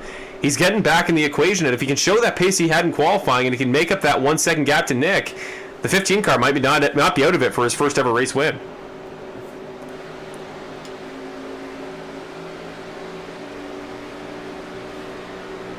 The Tempe, Arizona native is coming back here. The fellow Arizona native alongside fellow GFR Racing driver Nick Nickerson, and the only guy in that GFR Racing stable who did never score a win. Of course, his teammates Foster, Hart, and Nickerson, all defending, former, I should say, series champions. He is not. Hamilton, new to the series, does not have a win yet, though I believe he's got a podium, and he's come close a couple times. So here we go. Hamilton putting on the afterburners, and he is starting to make his way there. The gap staying about the same to Nick, but he's fending off actual defending series champion Brett Guzik there in the 04 car, who's had kind of a quiet night so far, but that orange number 04 livery is doing him well tonight. He's making his way back through, and he's up 16 spots from where he qualified in 20th.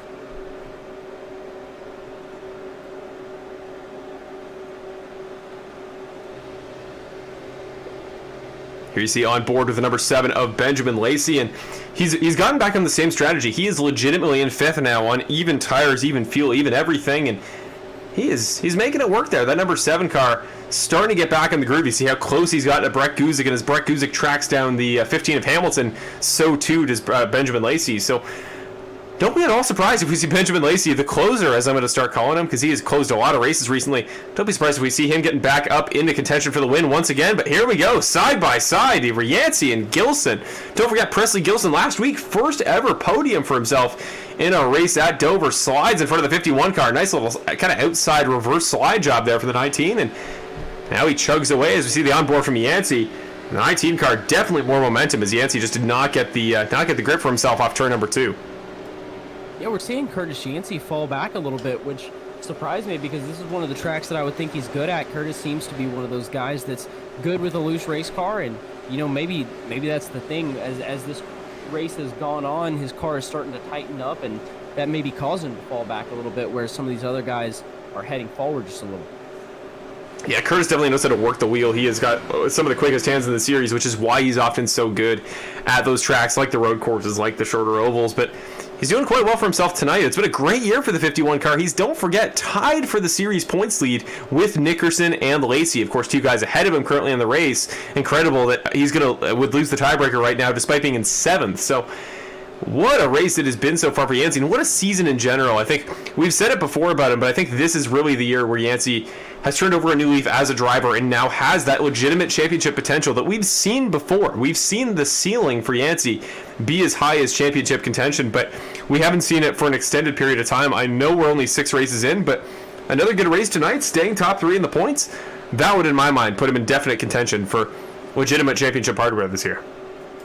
Yeah, if he keeps doing what he's done so far, he's definitely going to be one of those drivers that is, if he stays consistently up front, then he's definitely going to be championship material. He's a really good driver. He just needs that consistency, like I feel like a lot of these drivers do, and you know, that's almost how I felt about Benjamin Lacy. I felt like that before he started doing how he has this season. Is he was a really good driver, and he had those potential moments where he looked super good, but he just didn't exactly have the consistency, didn't exactly always have the speed to be up here winning the race. And now you look at him, a couple seasons you get better, and there you are. And now Benjamin Lacy's up front, obviously solidified himself as one of the best drivers in this league, and I feel like Curtis Yancey's on his way to doing that. Yeah, undoubtedly one of the series elite already, as Curtis Yancey back in his return to the series this year. But up front, it is Nickerson just chugging away. What a run it's been for him on this current stint. I mean, Alec Daffin not falling back too far, but this battle for third is heating up. Lacy was just waiting. Guzik just got Hamilton, and now Lacy's trying to go with him. It's becoming a momentum race of sorts here. It feels like once one guy gets by somebody, the next guy isn't too far behind, and I think it's just that inside line where if the guy passing you can kick you up to the top line, it'll just allow the next guy, if he's close enough, to jump underneath you and take the advantage there. Yeah, I would agree. You kind of get out of your groove, and then you almost get freight trained by guys behind you. You lose your momentum, and you lose your, I don't know really the word that I'm trying to say, but you just kind of get off your rhythm almost, and a couple of guys are going to get past you. You just have to kind of take a minute and get back in your head and, get back to your rhythm, and that way you can actually start being consistent again and moving back up. Going to the onboard here on Christopher Hamilton's perspective, tonight's pole award winner, and look at the googly eyes on his VR headset. Christopher Hamilton, one of those drivers that races in VR, so even though you just see the linear camera angle from our perspective on the broadcast, he actually has full 360-degree vision, theoretically, if he looks around there in VR to see his perspective. So Christopher keeping the hands pretty steady there, as you can see, vision locked ahead of him, and there you go, the googly eyes there on the headset. Definitely a really cool addition. The Tempe, Arizona native, definitely making a statement for himself in this series a number of times based on pace and qualifying ability. But it's that so-called Sunday speed, if you were in any other racing series, as far as the actual race itself, transitioning that qualifying performance into a good race result that is going to really want to pick up on if he wants to be a championship contender, which I definitely believe he can be. We're looking further back in the field, trying to find some fun battles. And fun battles we have now found. Baker and Hall going side by side. The 36 and the 26. This is for 19th. Whoa! Every time I cut to a driver, they get involved in a wreck. Baker slides across into Canales. Making contact. Caution, I would assume momentarily, if not already out. It is already out. Caution number 12. I swear to you guys, there's got to be a science to it. I look back, I was like, oh, there's a couple battles going on, a couple guys decently close on track. You cut back and the wreck comes out. Apex Sim Racing replay. Wow. So go back to the replay here. Coming through the infield, coming through the tri-oval. And, okay, that was just a shunt. I don't know if that was and then the secondary contact where Canales hits the fence so hard he gets lodged in it momentarily. But more so, what happened to Baker there relative to the positioning of Carrot Hall? Because we came through the tri-oval. They were fairly close, but I think the 36 just tried to cut it a little bit too high, just rode up into him and paid the price for it. Then he slides back across through the grass in turn number 1. Luckily, everybody else able to make it by. You see Grunwald, McQuiggan, somebody was coming by with a head of steam. I think that was Keegan Clark. He gets by scot-free, but man, that could have been a whole lot worse. Battle on pit road now. Guys are back on for the final time this race. We got to cut back live. That's the important battle to watch. Ricky Hart stays out. Fascinating decision by the number 1 there, the GFR Racing driver. But here we go, Evan. Here's the big battle off pit road we've been waiting for all night. Here we go. Nickerson in that front pit stall. So we'll watch from his perspective in the battle off. He's really the first guy in any of these front pit stalls to come out. So somebody in the background's gone out. Who is that? He's going to beat him out, whoever it is. It is Daffin coming out after that. Then it's Guzik just beating, I think it's Ismail Padilla there. Incredible to see the 66 car coming out that far ahead of Lacy, Gilson there, Curtis Yancey. Christopher Hamilton going to lose more spots on pit road. He's back down to 12th now. Then Jackson in 13th, Ferrara in 14th, Kevin Foster in 15th, and Garrett Hall just partially involved in that last wreck in 16th. But man, really surprised to see Christopher Hamilton having the struggles I guess he's had on pit road tonight. And I'm actually going to go back and watch just to confirm what may have happened there for Christopher Hamilton. Maybe he missed his box or something, but second time in tonight's race that he's lost considerable number of spots here on a pit stop. Yeah, I'll have to go back and take a look, see if I can see if anything happened. Yeah, looking at it live here on the broadcast, he gets in his box okay, doesn't slide through, doesn't miss, doesn't slow his pit stop down or anything. It's just, I don't know if he took extra tires. I mean, Daffin behind him may have just taken 2. So if he took an extra set of tires, if he took 2 more than everybody and only lost 5 or 6 spots, I actually like that strategy call from Hamilton, because I know track position is always important. It's always the thing you want to prioritize, especially this late in the race, especially if we get more cautions. But I mean, Evan, we've still got 30 laps to the finish. He's now on better tires, if that theory is true, than anybody. And we know he has the pace. So if the guy who qualified on pole has the best tires of anybody in the top 15, that's not a guy you want to overlook as far as the race win goes. Yeah, not at all. And looking at the times, everybody took 4 tires except for Steve Ulrich.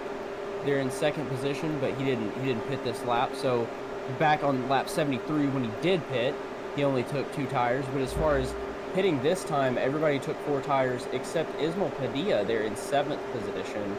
And a little bit further back, Garrett Hall back in 15th. But other than that, everybody took 4 tires coming down pit road this time. So just a little bit, those differences are just that tiny little bit of being quicker to the gas without speeding, a little bit flirting with the line of speeding. It's just so many little things that can make a big deal when it comes to lining back up for the green flag. It's fascinating, and we don't think about it nearly enough, I think, in not just this series, but in racing in general, but those intangibles. And, you know, when you think about abilities as a race car driver, you think about general lap-to-lap pace, consistency, ability to avoid wrecks, stuff like that. But honestly, that stuff on pit road, you know, prioritizing a right number of tires, trying to minimize how many spots you lose on track based on how many tires you take, things like that, it's so crucial. And I think it's not really something you can define as always do this or always do that. I think it's just a sense for the race and knowing what the situation is, knowing what other guys are going to do, knowing how to predict. I think guys like Nickerson, Lacy, really good at that. Some guys maybe just haven't picked it up yet. Not saying that's the case for Christopher Hamilton, but definitely hasn't had the strategy go his way so far tonight. Well, I promised you I'd give you a quick opportunity, Evan. I know it's not a ton of time, but just maybe, if you talked about your top 5 paint schemes. If you had to pick a favorite paint scheme in the field here, I promised for caution number 12. Throw out a pick for you. Well, you know, I'm very tempted to say Brandon Jackson, considering I made it, but I'm going to have to say that, too, of Nick Nickerson. It always looks really good. So does the one of Ricky Hart Jr. But you know what? I just realized the way that Nick has his name on the side of the car is one of my favorite things that I have just now realized, how instead of saying Nick Nickerson, it says Nick Urson, with the Nick being a different color. That's really creative.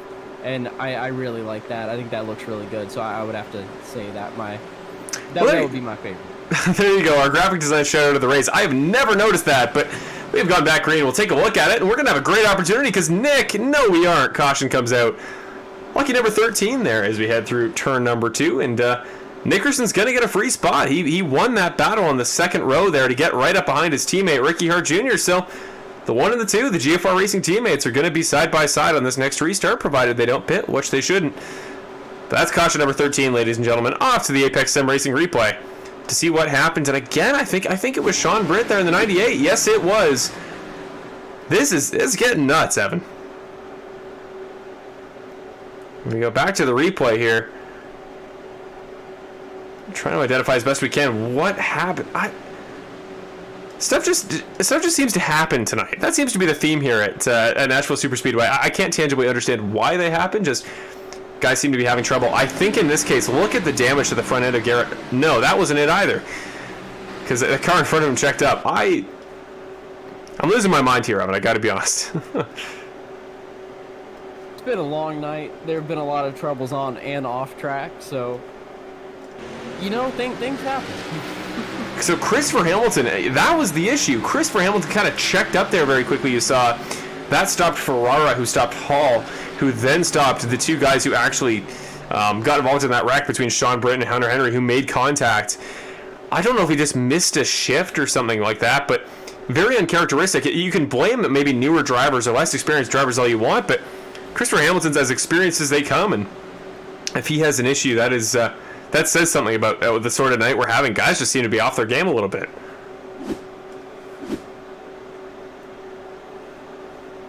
Well, we're back here, and this is a time that we always like to have here at some point on the broadcast, especially when we sort of get a general idea of what the race looks like, and who's got pace, maybe who doesn't. I am very curious to know for you guys, with where the race is shaking out so far. Ricky Hart Jr. out front, the oldest tires of anybody in the front of the field, has damage to the left rear quarter panel. Nick Nickerson sitting there in second, always a favorite, but defending champion Brett Guzik's not too far behind. We saw Lacy have a lot of pace later in the stint. now's the chance for you guys to pick. Who is your pick for the race win?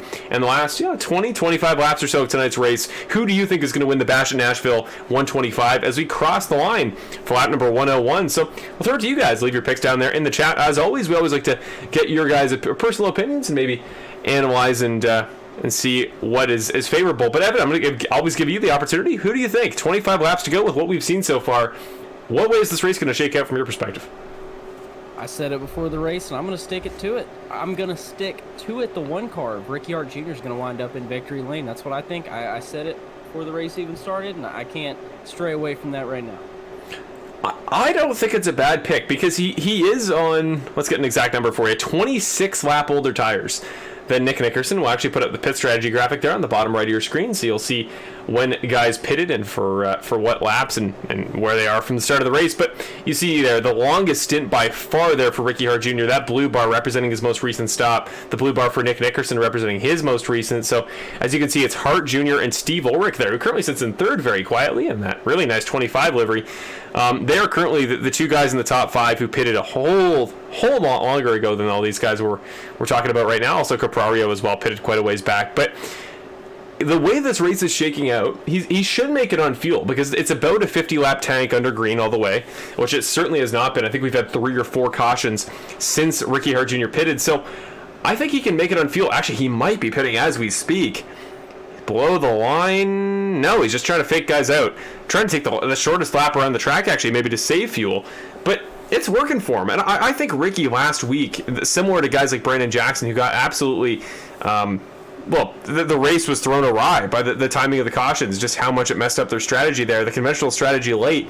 I think Ricky said, okay, track position's the priority. If I can just hold Nick Nickerson off for a lap or two on every single caution, maybe I could just caution flag my way to the end, and it really doesn't punish the tires all that much if you spend all these laps running under yellow. So I think it might be a good pick for you. But I think if there's anybody who can stay up there, I think it's definitely Ricky Hart in this condition. But he's starting on the outside line on the restart, the first time we've seen it all night. And that inside line has been much more dominant. So I'm curious to know your perspective there, Evan, on why he'd make that decision. I'm not sure. Yeah. Man, honestly, I could not tell you. That's the thing about tonight's race at Nashville, ladies and gentlemen, is for all the chaos, for all the stuff that's gone down, it's so fascinating to see what is going on, why things are happening the way they are, and just... Isn't it just fun to soak it in and see the chaos unfolding in front of us, and just the leader picking, I guess, traditionally the less optimal line tonight? Maybe he's thinking, okay, I can get a more gradual kind of apex through the corner, take a wider arc on older tires. Like, maybe, but we will see.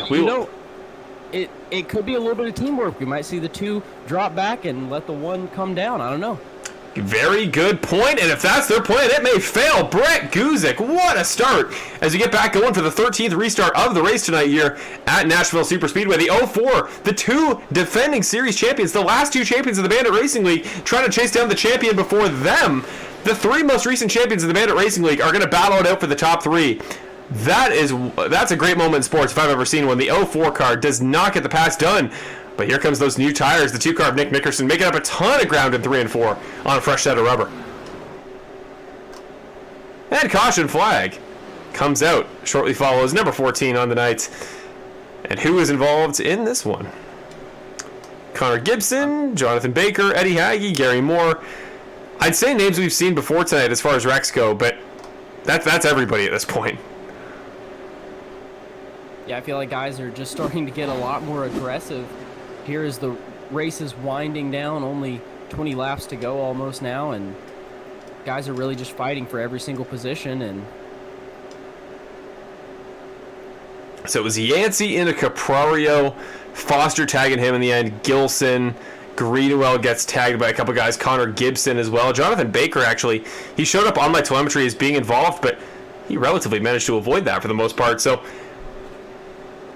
it's very simple. I almost don't think it's worth showing more than once, just because you guys know how this is happening. Turn 1 and turn 4, they're the 2 problem corners, and we've seen it again. It's just, yeah, Yancey getting close. I don't even know if that was necessarily Yancey's fault.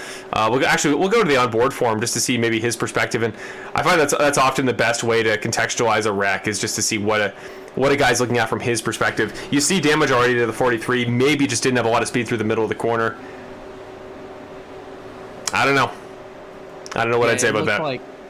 It looked like I don't believe Yancey knew that the 43 was going to be exactly that slow going through the corner. He's doing everything he can to battle here, and Yancey carrying a little bit too much speed gave the 43 a bump, and not necessarily that he's carrying too much speed, but carrying a little bit too much speed, maybe being a little bit too aggressive behind the 43, didn't know he was going to be that slow, and in turn gave him a little bit of a bump. And you know, that 51 car looks almost exactly like the 51 of Stephen Nassy, who races short tracks down here in the South, and I believe that's where Curtis got the paint scheme from, got the 51 from. And Stephen Nassy has on the side of his car, instead of his name, one side says Classy Nassy and one side says Nasty Nassy. So you might see a little bit of the Nasty Yancey come out here as the races coming to an end. He's going to be a little bit more aggressive, and I think that's maybe what happened and what ended up causing that caution. Well, Nasty Yancey, if you want to call him that, has in the past proven to be a very quick driver. When Curtis gets more aggressive, typically he does find a way to keep it safe enough that it's still productive and he still makes up track position. So who knows, man? At this point, who the heck knows? I wish Curtis the best of luck if he can get the car repaired. And the way this race is going, he is by no means out of it. But let's go to an in-car interview here. Let's get a driver's perspective, and what better guy to go to than your current race leader, driver of the number 1 for GFR Racing, Mr. Ricky Hart Jr. Let's go find him here. Pull him up here into our lovely broadcast booth. Hey, Ricky, Marshall up in the broadcast booth. You got a copy? Hey, Marshall, how you doing? Oh, we're doing fairly well tonight. It's one of those nights here at Nashville Superspeedway. Certainly not a track that seems too easy to figure out, but you could argue, tires or not, your current situation, having not pitted in a while, you might be in the best spot of anybody. You're leading the race. We're getting lots of cautions. Is any part of you wondering if this will just caution your way out to the finish and you can win on track position? I'm kind of hoping that's what happens. I'm also a little worried about fuel. During that last one, I was hoping maybe we'd go 7-8 laps, and I could pit, get on some freshies, and maybe do something with these boys. But the whole strategy changed up when that last one came out quick. So here we go. Now, what is the strategy from your perspective? One lap to go, so we'll make it quick here. But if it is a case of you can either kind of pit, go for a top 10, or you just try to ride it out on fuel to go for the win, what is the one car looking for tonight? A win or just a good points night? I would love a win if we get a long run. I don't think we're going to get a win. Nick is quick right behind me. I got a couple other guys. I think everybody behind me is on fresh tires except for Steve. It started out, I just wanted to lead a lap, and I was going to come in and take them, but there's still 31 cars on the lead lap, so even if I pitted after all those guys, I'd have been back in 30th, and, they would have had maybe half a lap on their tires, so nothing to do there. So now I'm just hoping cautions just keep coming out, and we'll see what happens. We will indeed. Best of luck, Ricky. Best of luck trying to hold out for teammate, and maybe we'll see you at the end of the race. Thank you, Marshall. We'll see what happens. There you go. Ricky Hart sounds as composed as ever. And yeah, I feel like, Evan, if there's anybody you want behind you, maybe you don't want Nick Nickerson, one of the best in the series, if not the best of all time in Bandit Racing League history, but he is your teammate, so I feel like it's kind of a trade-off a little bit. Yeah, it definitely is going to make it better knowing that he's your teammate, but the pace car is off now, getting ready to go green yet again. Here we go. 14th restart of the race. A massive checkup from the front 2 rows. Everybody behind got woed up, but luckily nobody spun. As a result, Action Jackson, hello, number 99 car. Look in the background. Brandon Jackson, who was 6th there, was 8th on the restart. He's now up to 6th, peeking to the inside on Daffin. I don't know if he's got new tires or what, but the 99 car is hustling right now. Yeah, great move there to jump down low. He saw that he was quicker than those guys, and he was able to capitalize on it as we've got a car sideways a little bit further back. A couple guys kind of getting a little bit squirrely. No caution that I've seen as of yet. So we stay green. Nice save from somebody, but at this point, we got a lot to watch for up front. So these guys kind of mid-pack doing a good job to keep it out of the fence. Ricky Hart Jr. getting shoved up by somebody. Ricky Hart Jr. dropping spots moment by moment, now back to 6th. We knew he had a little bit of damage, but he was not this slow on the previous restarts. What happened to Ricky Hart that not only lost him one spot, but is about to lose him a 7th as Christopher Hamilton peeks to the inside in the 15? Yeah, a little bit of a contact there with Brett Guzik. I don't know if they actually made contact or a little bit of net code, but just enough contact there to shove him up the track, and he's going to lose a couple spots. Brett Guzik going to come up one, now be in second place. Well, at some point there in that whole kerfuffle, Nick Nickerson, who we knew was, if the race went green, eventually going to get by his teammate Ricky Hart Jr., did there on much fresher tires. So here goes the 2-car back to the point, looking to become the second guy to get multiple race wins on the season after Benjamin did it last week. And the number 7 car, but here we go. That line behind him starting to form up. And don't forget about Daffin, who's trying to do the exact same thing. Alec Daffin there in 4th. Brandon Jackson's going for his first race win of the season. And Benjamin Lacy trying to make it 3. And he is not in a bad position to do so right now, trying to track him down there in 3rd position.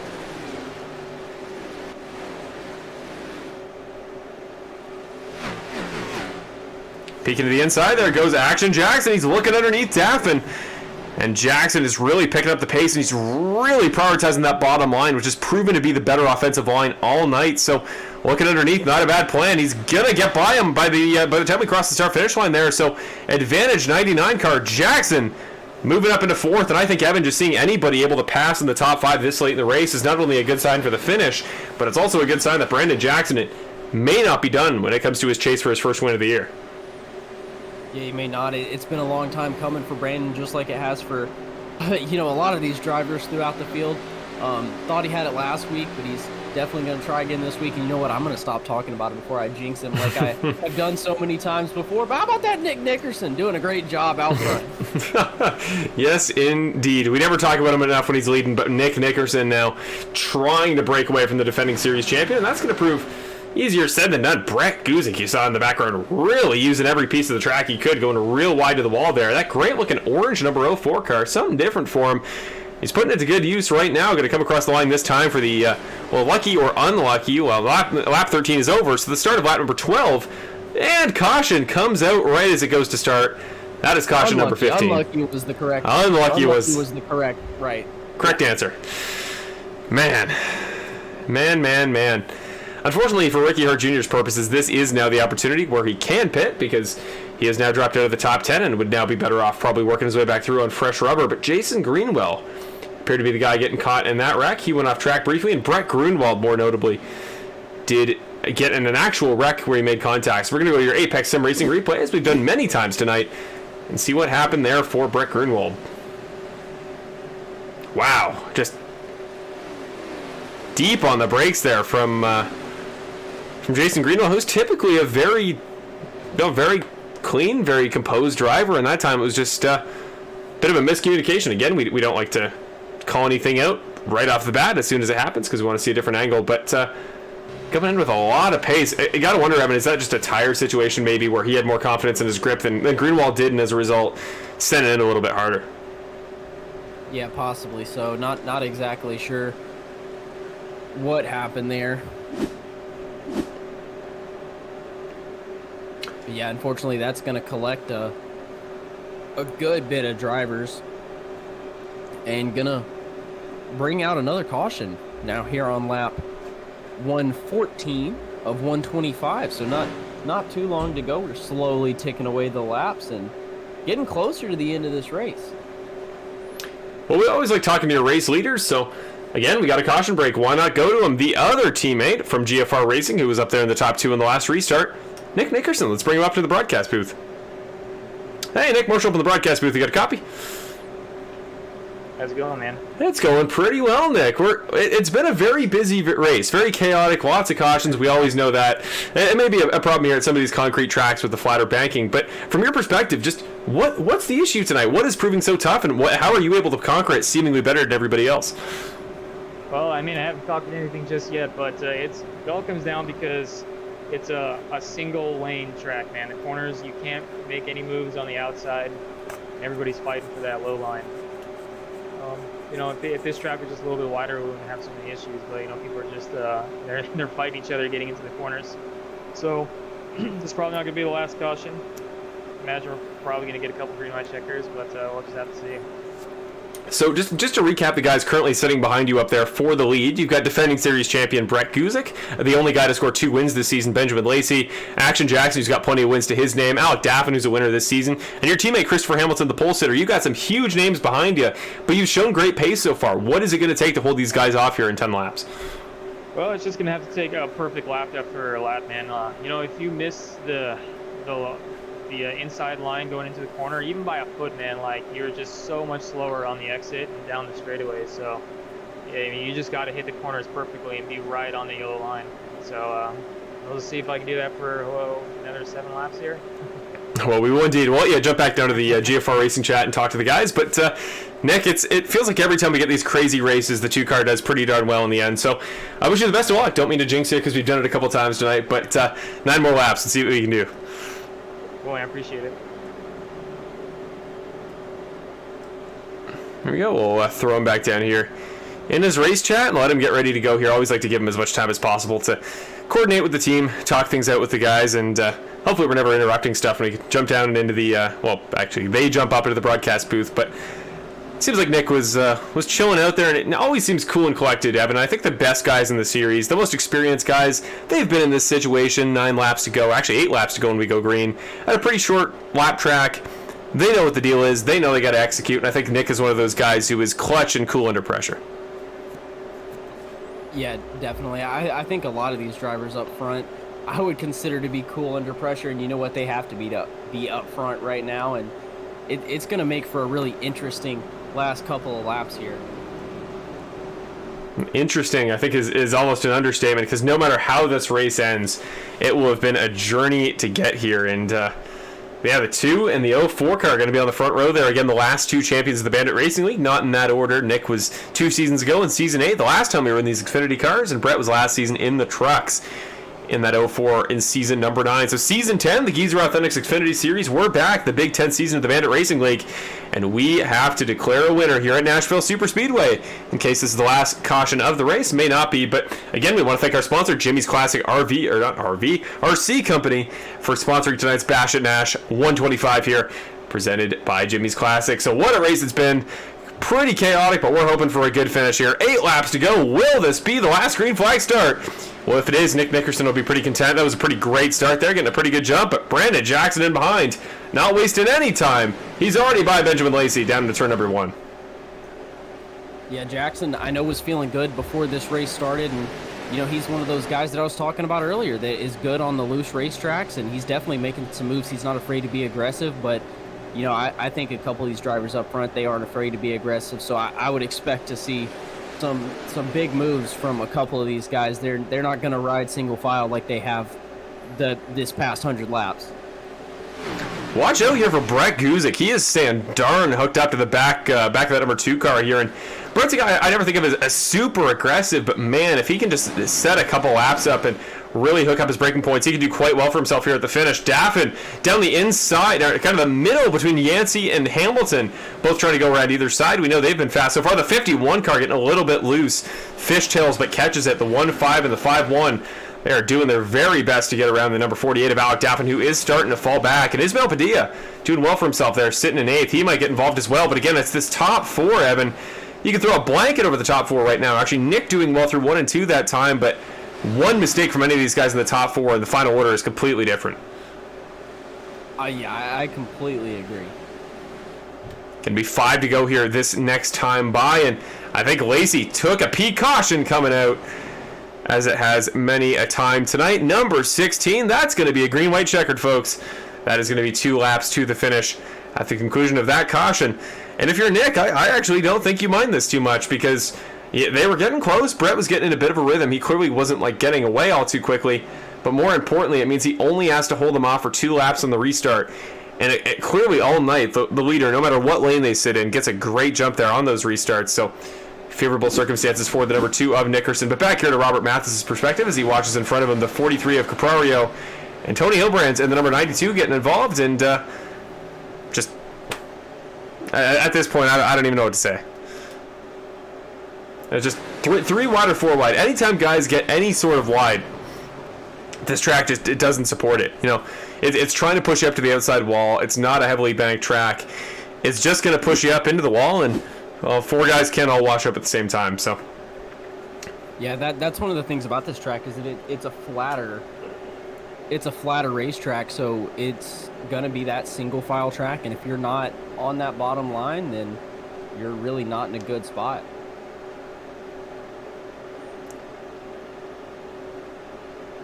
Well,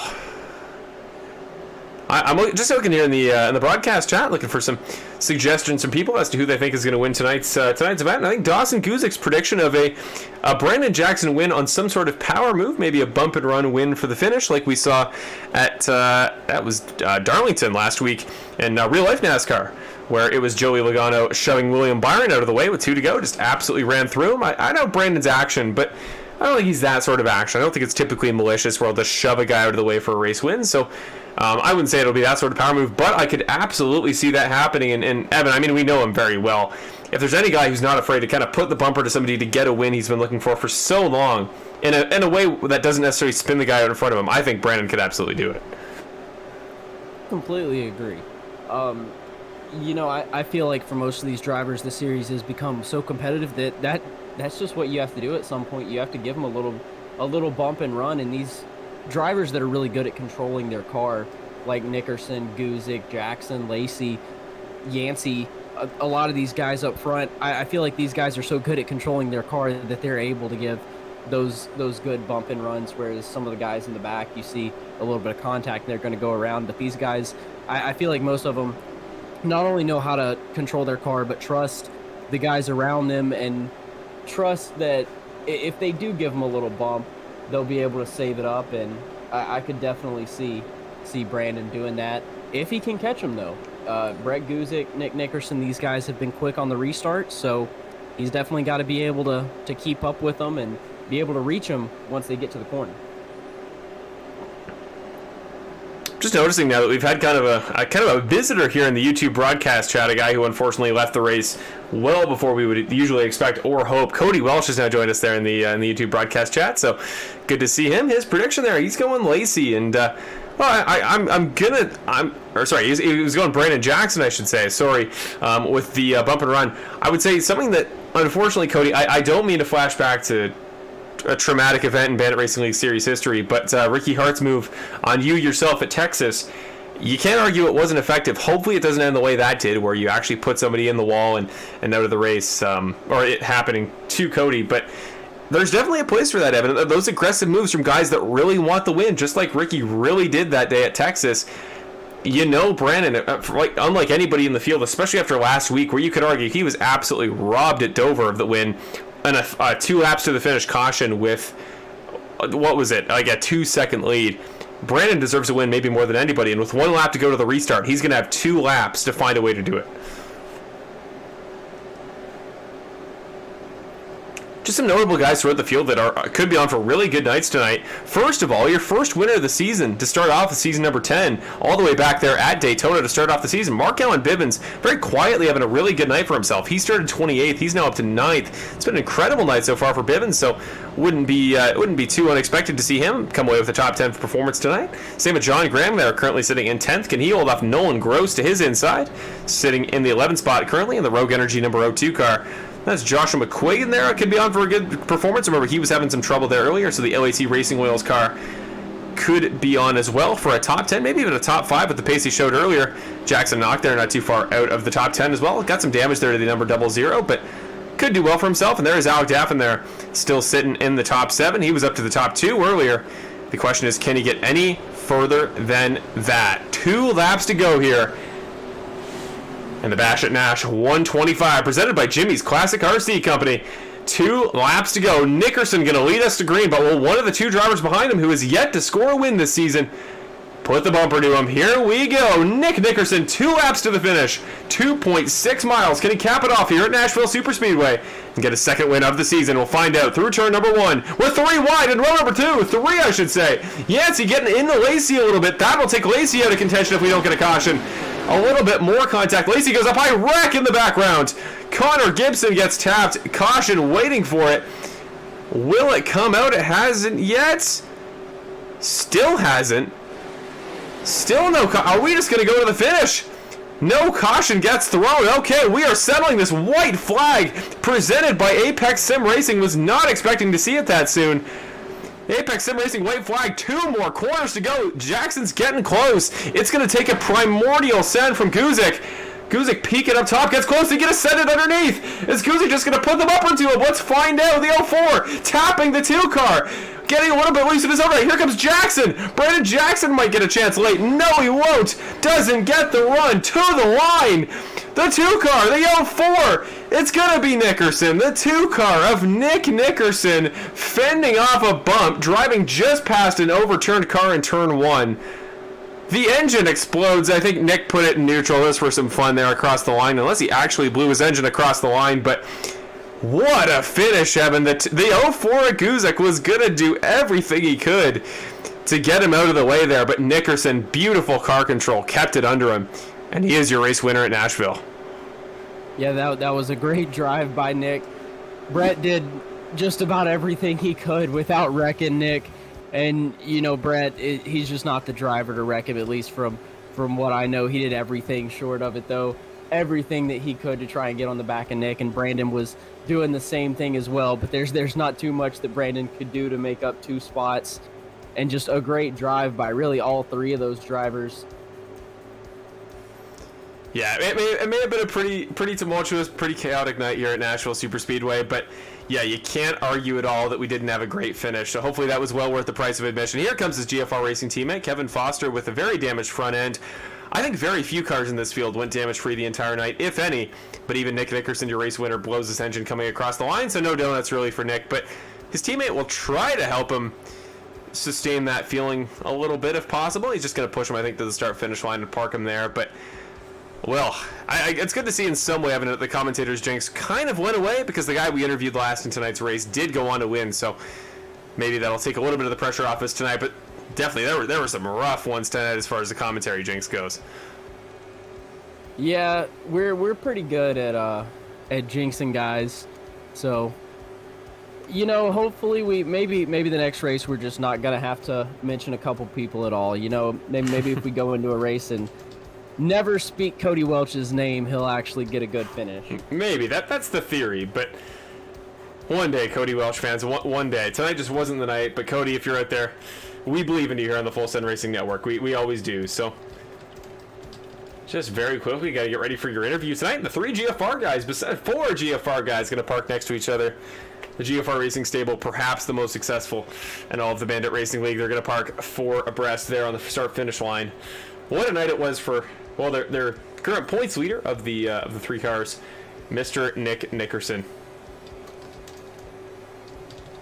Sorry, just getting ready for the interview here. And in the background, we see some donuts from your runner-up finisher, Brett Guzik, who we're also going to talk to in just a moment in the Full Send Racing Network broadcast booth.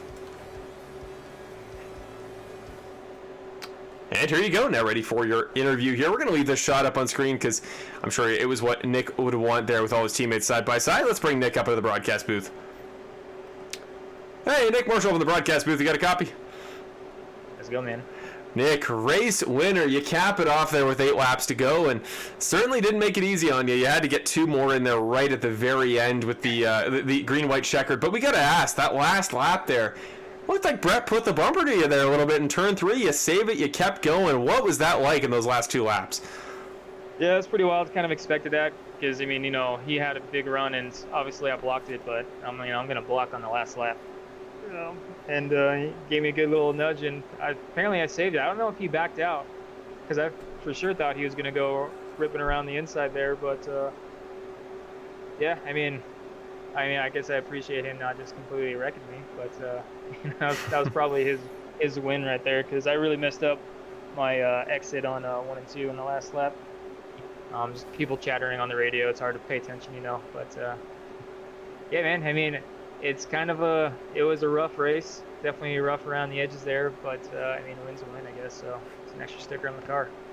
Yeah, definitely. And I think after, 2.5 hours of racing there, not a bad consolation prize to come away with the win at the end of it. But no, definitely a fun one to watch all the way through. We talked to you a couple laps ago about the struggles here at Nashville. But, you know, as far as this racetrack goes, is there anything you can compare it to? And do you think it particularly played well to your skill set despite the struggles of passing? I I mean, maybe like the skill set being that, you know, I can really throw it in there and control the car. You know, I can get like on that braking zone, probably like a little bit of the, you know, the road course technique, just really maximizing your braking zone. And but I mean, that, you know, that's kind of another problem with this track was that the way that you would want to drive, so you get like good speed, you're like off the corner, you're like leaving the entire inside open for anybody to dive bomb you. You know, that's how I made most of my passes, is I was able to just kind of like, when they were, you know, trying to take it wide so they can get a good exit, I would just stuff it in there, but I'd still have enough speed and maybe on fresh tires to make the full pass. And you know, that's probably why we saw so many yellows, because people are trying to get a good exit. They stuff it in there, they collide, yellow flag. And other than that, man, I mean, you know, I think I just got kind of lucky with my positioning and the pit strategy. Pit strategy was clean. There was no, I didn't get screwed in any which way. I think I had the best strategy. So, yeah, man, other than that, it was a pretty wild race. Wild to say the least. Definitely one that I think we'll all likely move on from, or at least try to pretty quick, and get ready to go for next week at Indianapolis. And Nick, I know that when we think of big ovals and Nick Nickerson, it maybe doesn't go together in terms of actual results as well as we're used to, but it's not due to lack of talent. And we saw this year, second place at Daytona. Obviously not a similar discipline because it's not a super speedway in terms of banking, but Indianapolis, man, what do you expect going to what is usually the Brickyard 400, at least it was in previous years here, in the Xfinity cars? Yeah, no, I imagine a lot more of kind of the same, where, you know, you're just not going to be able to pass very well. I mean, you know, it's 3 really shallow turns. They might be fast, but they're not too wide by any means. So, I mean, you're going to have to make your entire pass, or at least get a nose in on the, you know, corner entrances, but that's really going to slow your lap up. And I don't know, and it's, I think it's going to be maybe not yellows, but it's going to be very difficult for people to pass. That's for sure. Yeah.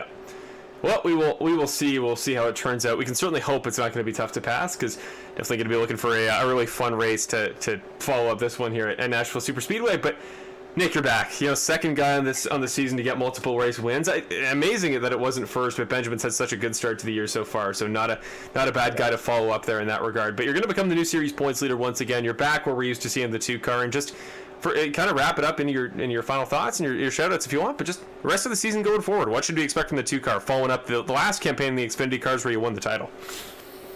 Yeah, man, you know, it's this season a lot of people have brought the heat. There's a lot of faster drivers out there, or there's a lot of fast drivers out now, you know, new guys. But you know, like you said, Benjamin, man, he's well, we had a talk a few weeks ago, I think after his first win. Was it California? I forget. Yeah. Yeah, one of the races that he just like completely dominated the whole thing, and I got talking to him. I'm like, you know, man, what is it about some of these tracks? He did it last year too. At I think it was Dover, where like he just dominated the whole race. And I'm like, why is it that like some races, like, you know, you're way back in the fields, wrecking all the time, and others you're like dominating? Like, can you figure out what that is? And kind of feels like he figured it out, because you know he's a factor in at least the last 4 races that I can remember. Mm-hmm. And you know, it's somebody definitely look out for moving forward through the season. Ton of fast guys out there now, so I mean, it's by no means is it easy to win any of these things. So feel pretty fortunate. But other than that, man, I got to thank the you know, the boys and girls are a big red for pain, TechNet, Advanced Auto Parts, Neighbors Pool Services, VIP Glass, Perfect Shine Auto Spa, Sueno Diazzo, and Robert Bowman of Classic Collision. Those guys throwing us a few bucks to make this possible, and it's nice to be able to upgrade my rig a little bit every season, so I definitely appreciate that. And it's nice to get a good result for them, other than the road course. The last couple races have been pretty pretty stressful, and not quite the finishes that I wanted, but here we are. Yeah, I think if it's any consolation prize, I think they've been stressful for anybody, and I think of anybody in the field tonight, you probably had hopefully the smoothest sailing ride mentally, as many guys did not. So, Nick, you conquered Nashville Superspeedway, the first race here in series history, and I believe 2 of the last 3, if not more, of the new races we've debuted in the series you've won, that being Coda and I think Long Beach last year. So you win big at tracks that are new to the schedule, and you do it again tonight. So there you go, enjoy it. Second win of the season. We look forward to many more, hopefully in races that are perhaps a little bit more competitive all the way through than this one. But certainly fun to watch, Nick. We wish you the best of luck prepping for Indy, and I'm sure we'll talk to you in the near future. We always do. Awesome, man. I appreciate all you do. Perfect. Thanks, Nick. All right, take care. There you go. Nick Nickerson. Always well-spoken, always in a pretty good mood here after the post-race interviews, but definitely he's always a calm, cool, collected guy. Definitely excited when he wins, but he's definitely always kind of poised, looking to that next race, and it's why he's always in championship contention. It's why he's a former series champion, especially last time we were in the Xfinity cars, a car that typically is... it's tough to figure out on a week-to-week basis, that's for sure. As we learned tonight, the setup definitely changes week to week, and tonight's was particularly difficult to figure out. So now we are off to your second interview of tonight's race with your runner-up finisher. He was just on Skype. He now is not. So let's go straight to him here. Your finisher in the second position, Mr. Brett Guzik.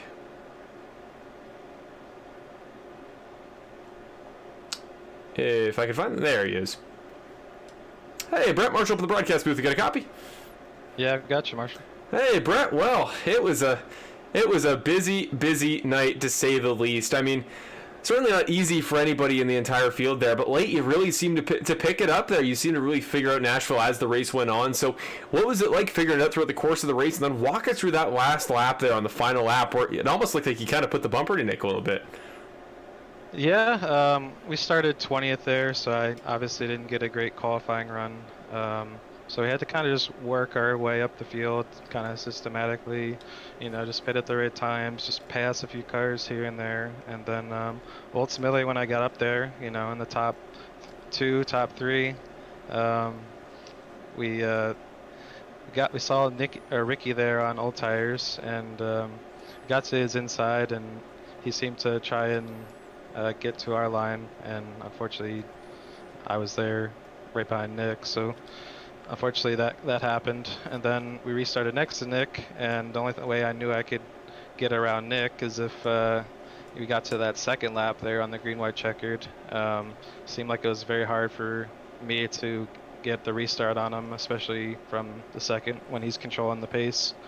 And so we did that last restart, and he took it to the left a little bit there on the back stretch, and I decided that I was going to make my own room there on the bottom. Unfortunately, I clipped the apron a little bit going into 3, so I couldn't really make a run on him or anything there too much on exit of 4. So, but we had the faster car, just didn't get there. Yeah, maybe not the result that you had the pace for there throughout the final stages of that race, but I mean, generally speaking, tonight's race was just seemingly it was a war of attrition for everybody. It seems like a tough track to come to terms with for sure. And would you echo that same sentiment? Like, is there anything you can kind of compare it to? And what was it like trying to adapt to the style of the race throughout the course of the event? Well, obviously we were all battling the numerous cautions there. In the middle stages of the race, it was just trying to be in the right line, whether you had to go to the outside on the restarts or you had to stick the bottom on the restarts, and just be in the right line throughout the whole race.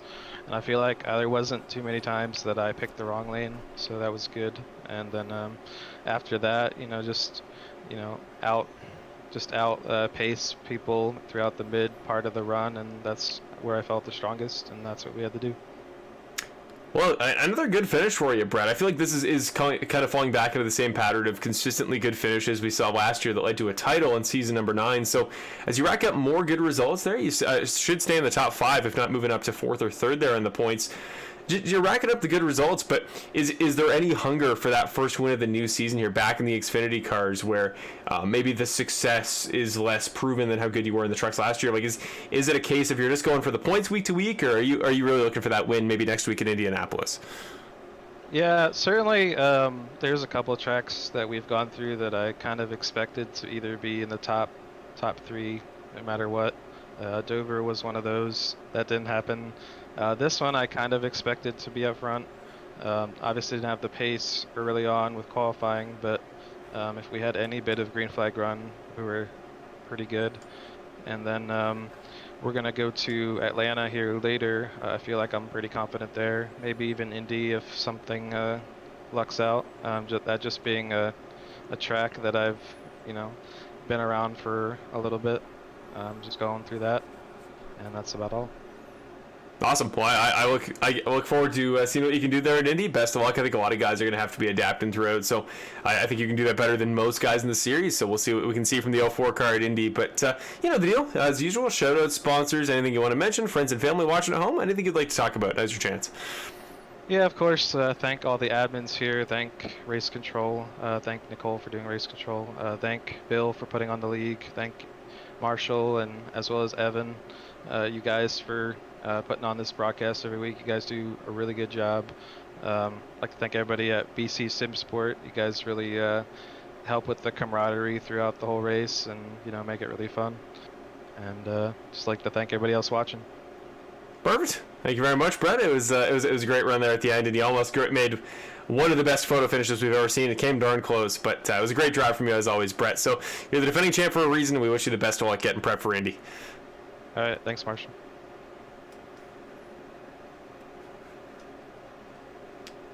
There you go. So that'll cap off your second interview of the night with runner-up finisher. Came darn close, about as close as we've seen all season from a runner-up, Mr. Brett Guzek. Almost got it figured out there at the end and almost took away his first win of the season. But instead, he will settle for second. And now, oh, this is always a fun one. We always love talking to this guy. He said before the race he was feeling pretty good about it, and in the end, he does come home with a podium finish. Mr. Brandon Jackson, let's go to him in the broadcast booth and get ready for your final interview of the night. Gotta find him first. He's hiding on me here. There he is. Mr. Brandon Jackson is Marshall up at the broadcast booth. You got a copy? Hey! Holy! I finished the race! You finished the race, Brandon! I finished an oval race, boys! You did it, Brandon. We said it was impossible. And today's race was a race of impossibles, truly. It felt like everything we thought was going to happen didn't. And you finished the race. So you kept on theme, Brandon. First of all, the finish there, we thought there was an opportunity. I called it out when Brett made contact there, turn 3, final lap with Nick. There was an opening there. I thought the 99 was going to fill it. What was it like following those two guys the last lap? Man, when we came off of turn 2, my eyes lit up like a beach ball, man. Because I was like, I know what's about to happen. All I got to do is just make the corner. And I had to lift a little bit through the center, and it caused me to lose enough momentum to where I couldn't do much. I mean, if I did anything, I was gonna wall if not Brett, Nick at the same time, and we all, 3 of us would have wrecked. So I don't know, but I finished the race. I'm just so happy, and man, I have to go back to see because I don't know if there's really if I could have done anything else different, man. If we're still doing a replay with Jackson, it's gonna be 4 hours with tonight's race. There was just so much going on, so much to go over. Just how would you cap off, if you had to describe tonight's race at Nashville? Like, what sort of racing do you think it created, and how would you sum it up if you were to sum it up? Man, pitiful Mm-hmm. from a racing standpoint, at least for a driver's standpoint. There's no need for there to be that many cautions ever in a race. That's absolutely ridiculous. But I mean, that's just how the ball rolls sometimes. But other than that, I mean, it was really hard you really, really had to work on the guy to pass him. And if you didn't want to, you just had to put the bumper, and I had to put the bumper a couple times tonight to a specific driver. And I hope he learned that lesson the hard way. Not to cut off my front bumper next time. But other than that,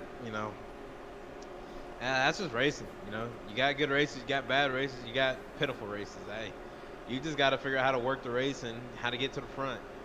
And I unfortunately did that, and then I stalled it on pit road, and then I had to drive it back to the front. And by that time, I mean, it was the end of the race, so I just had to figure out what to do from there. Now, I believe, Brandon, that pre-race, my co-commentator, Evan Wall, I believe, did he not send you a message? Do you happen to remember what that was? He told me to stall it, and I said I won't unless I am wrecked. And by complete accident on pit road, slid through the box, tried to throw it in reverse, and stalled it. I will make the argument, however, you did at some point in this race wreck. So Like, I think you were correct. I will only stall it if I wreck. It wasn't immediately after it, but it'll count. I didn't wreck. I wrecked somebody else because he got in my way too many times. Okay, you're right. Well, it's semantics at that point. But point is, Brandon, you made it to the end. You fought through, and the 99's back. This is the swagger we love. I almost think that the charm would be lost of the Action Jackson in the series if you won every week. But Brandon, we're waiting for that win, Brandon. Like, come on. We've seen the pace. You came so close tonight. We got Indy next week. Looking at the rest of the schedule, we got some tracks that I think you could potentially be very competitive at. We go to Kansas, Atlanta. When's the win coming for the 99? I can promise you right now, I'm going to win Homestead. I don't care what anybody else says. I'm going to three-peat Homestead for the third season, and ain't nobody going to stop me. Moving on from that, hell, I should have won last week, but I got utterly robbed. Yep. Due to unfortunate events. I don't know, man. I just don't have luck this season. Hell, I'm surprised I didn't nose it into the wall here tonight, messing with people. So I don't know. Maybe I win. Maybe I don't win. I don't even think I'm in the top 40 in points. But hell, that's just how racing goes, man. You're just unlucky, and maybe you get lucky. Maybe you do. I don't know what better way we can put it after the race we saw tonight. But certainly the luck, and combination of luck and skill, but whatever it was, Brandon, you found yourself in a position for the win at the end, and in the end came up less than half a second short of that win, finishing in third. So great job tonight, Brandon, as always, man. It's always talking to you at the end of the night just livens things up, and sitting here 2 hours and 30-something minutes into a broadcast, it definitely good to get a chance to talk to you. So Brandon, you know what the deal is. You've been here plenty of times before. Any shout-outs, friends and family, sponsors you want to mention? Now's your time. Oh, man. I haven't done this in a while. Gotta first shout out my very few fans that I have. Man, there's not many of y'all, but there's enough out there that I notice you.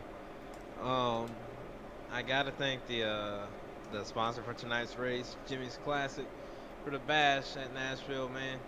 What a great town, but man, rough race. You know, hopefully we next time we come here and we have this sponsor, we'll make the race a whole lot better and more enjoyable for everybody. Not just from our point, but from the viewers and the broadcast standpoint. But man, other than that, just gotta thank Bill. You know, a lot of him and the admins are putting in hard work after races and in between races. Man, they do a lot. And other than that, man, forget Alabama, University of Alabama. They suck. They're cheaters, and they are probably one of the worst schools to ever exist. Just want to get that out there. And put me in a late model car. I promise I'll bring it back in one piece. I'm just gonna get an opportunity from my co-commentator if he's got any thoughts about the slander that just happened. I will just say the University of Alabama is much better than Troy, and I feel like that's all that needs to be said. I feel like anyone that knows the two universities knows the correct standpoint, and I feel like I don't need to argue, so I'm just going to leave it at that. Let me throw in my unbiased Canadian perspective on this issue. I've heard of one of the two universities, and it's not the one that Evan just named. So I'm going to have to side with Alabama here. But to be fair, Alabama is the Nick Nickerson of college football schools. So Roll Tide. If Troy is the Brandon Jackson, then I'll side with you on that one, because we love you, Brandon. It's always a pleasure. If we keep this little mini podcast about universities going, we'll be here for a year, and this broadcast will just run out of time. So we'll cap it off there. But Brandon, it's always a pleasure to talk to you. Always great to see the 99 sitting there on the podium, and hopefully we're talking to you a little bit earlier on the broadcast at some point in the next few weeks. Man, let's hope so. I just want to say, if that was me in Brett's position, none of our cars would have made it out of turn four without hitting the wall. So just make that known for any driver if I'm ever in that situation. But hey, we have fun. I finished the race. I'm gonna go damn party, and I got work tomorrow at 5:30. Oh no. Oh, Brandon, best of luck at work, my man. I know you'll get it figured out there. Always a pleasure. And well, I'm sure we'll talk to you soon, Brandon. See ya. I think probably the greatest perk of my job is getting to talk to Brandon after these races when he's as pumped up as he clearly is tonight there. And just what a night. I'm trying to get this camera on you, Evan, because there is a very adorable dog sitting there in the background. We gotta We got to get the perspective from our official co-commentator. There we go. Just give us a second, folks. I promise. After the long night we've seen tonight, it was a long race, but I promise you that the cuteness of this dog is worth it. So let's take a moment and we'll get it figured out here. But what a race tonight, ladies and gentlemen. The Bash at Nashville 125. Again, we want to give a massive thank you to our sponsor, Jimmy's Classic RC.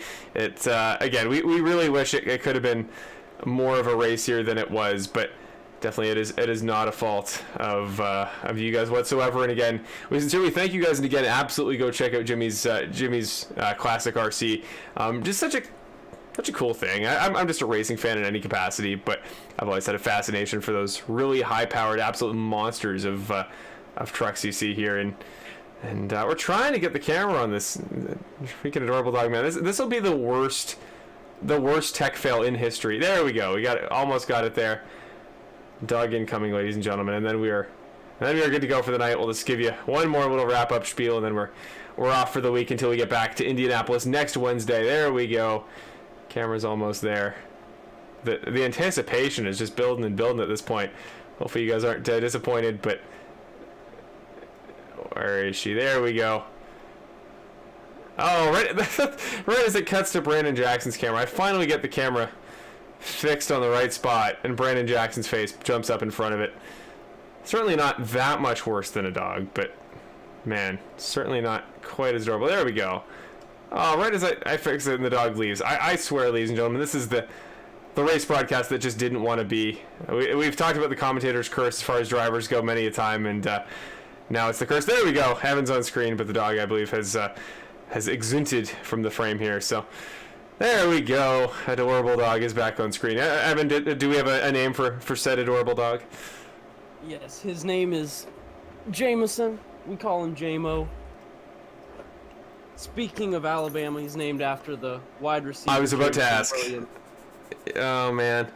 You guys really keep on theme there. Jameson Williams, best of luck with one of the worst teams in football, the Detroit Lions. But if anybody can make him better, it's a guy like him. So we'll wish him luck. But we're going to wrap it up here, Evan. It was quite a night. First of all, I want to thank our sponsors, as always. Of course, iRacing, the sim that allows us to put these on, as always, these broadcasts. Geezer Authentics are your source for all merch and anything Bandit Racing League related, the courtesy of our very own Bill Harkins. The link is, as always, in the description. Get yourself some cool Bandit Racing League merch, and hopefully wear it for the next race in Indianapolis, which should hopefully be a whole lot cleaner. Apex Sim Racing, your source for anything related to sim racing accessories on iRacing. If you want to get into the sim yourself, that's where you go for it. Use code BANDIT for 5% off your purchase. So button boxes, racing wheels, and anything under the sun as far as racing, that's where you go get it. Apex Sim Racing.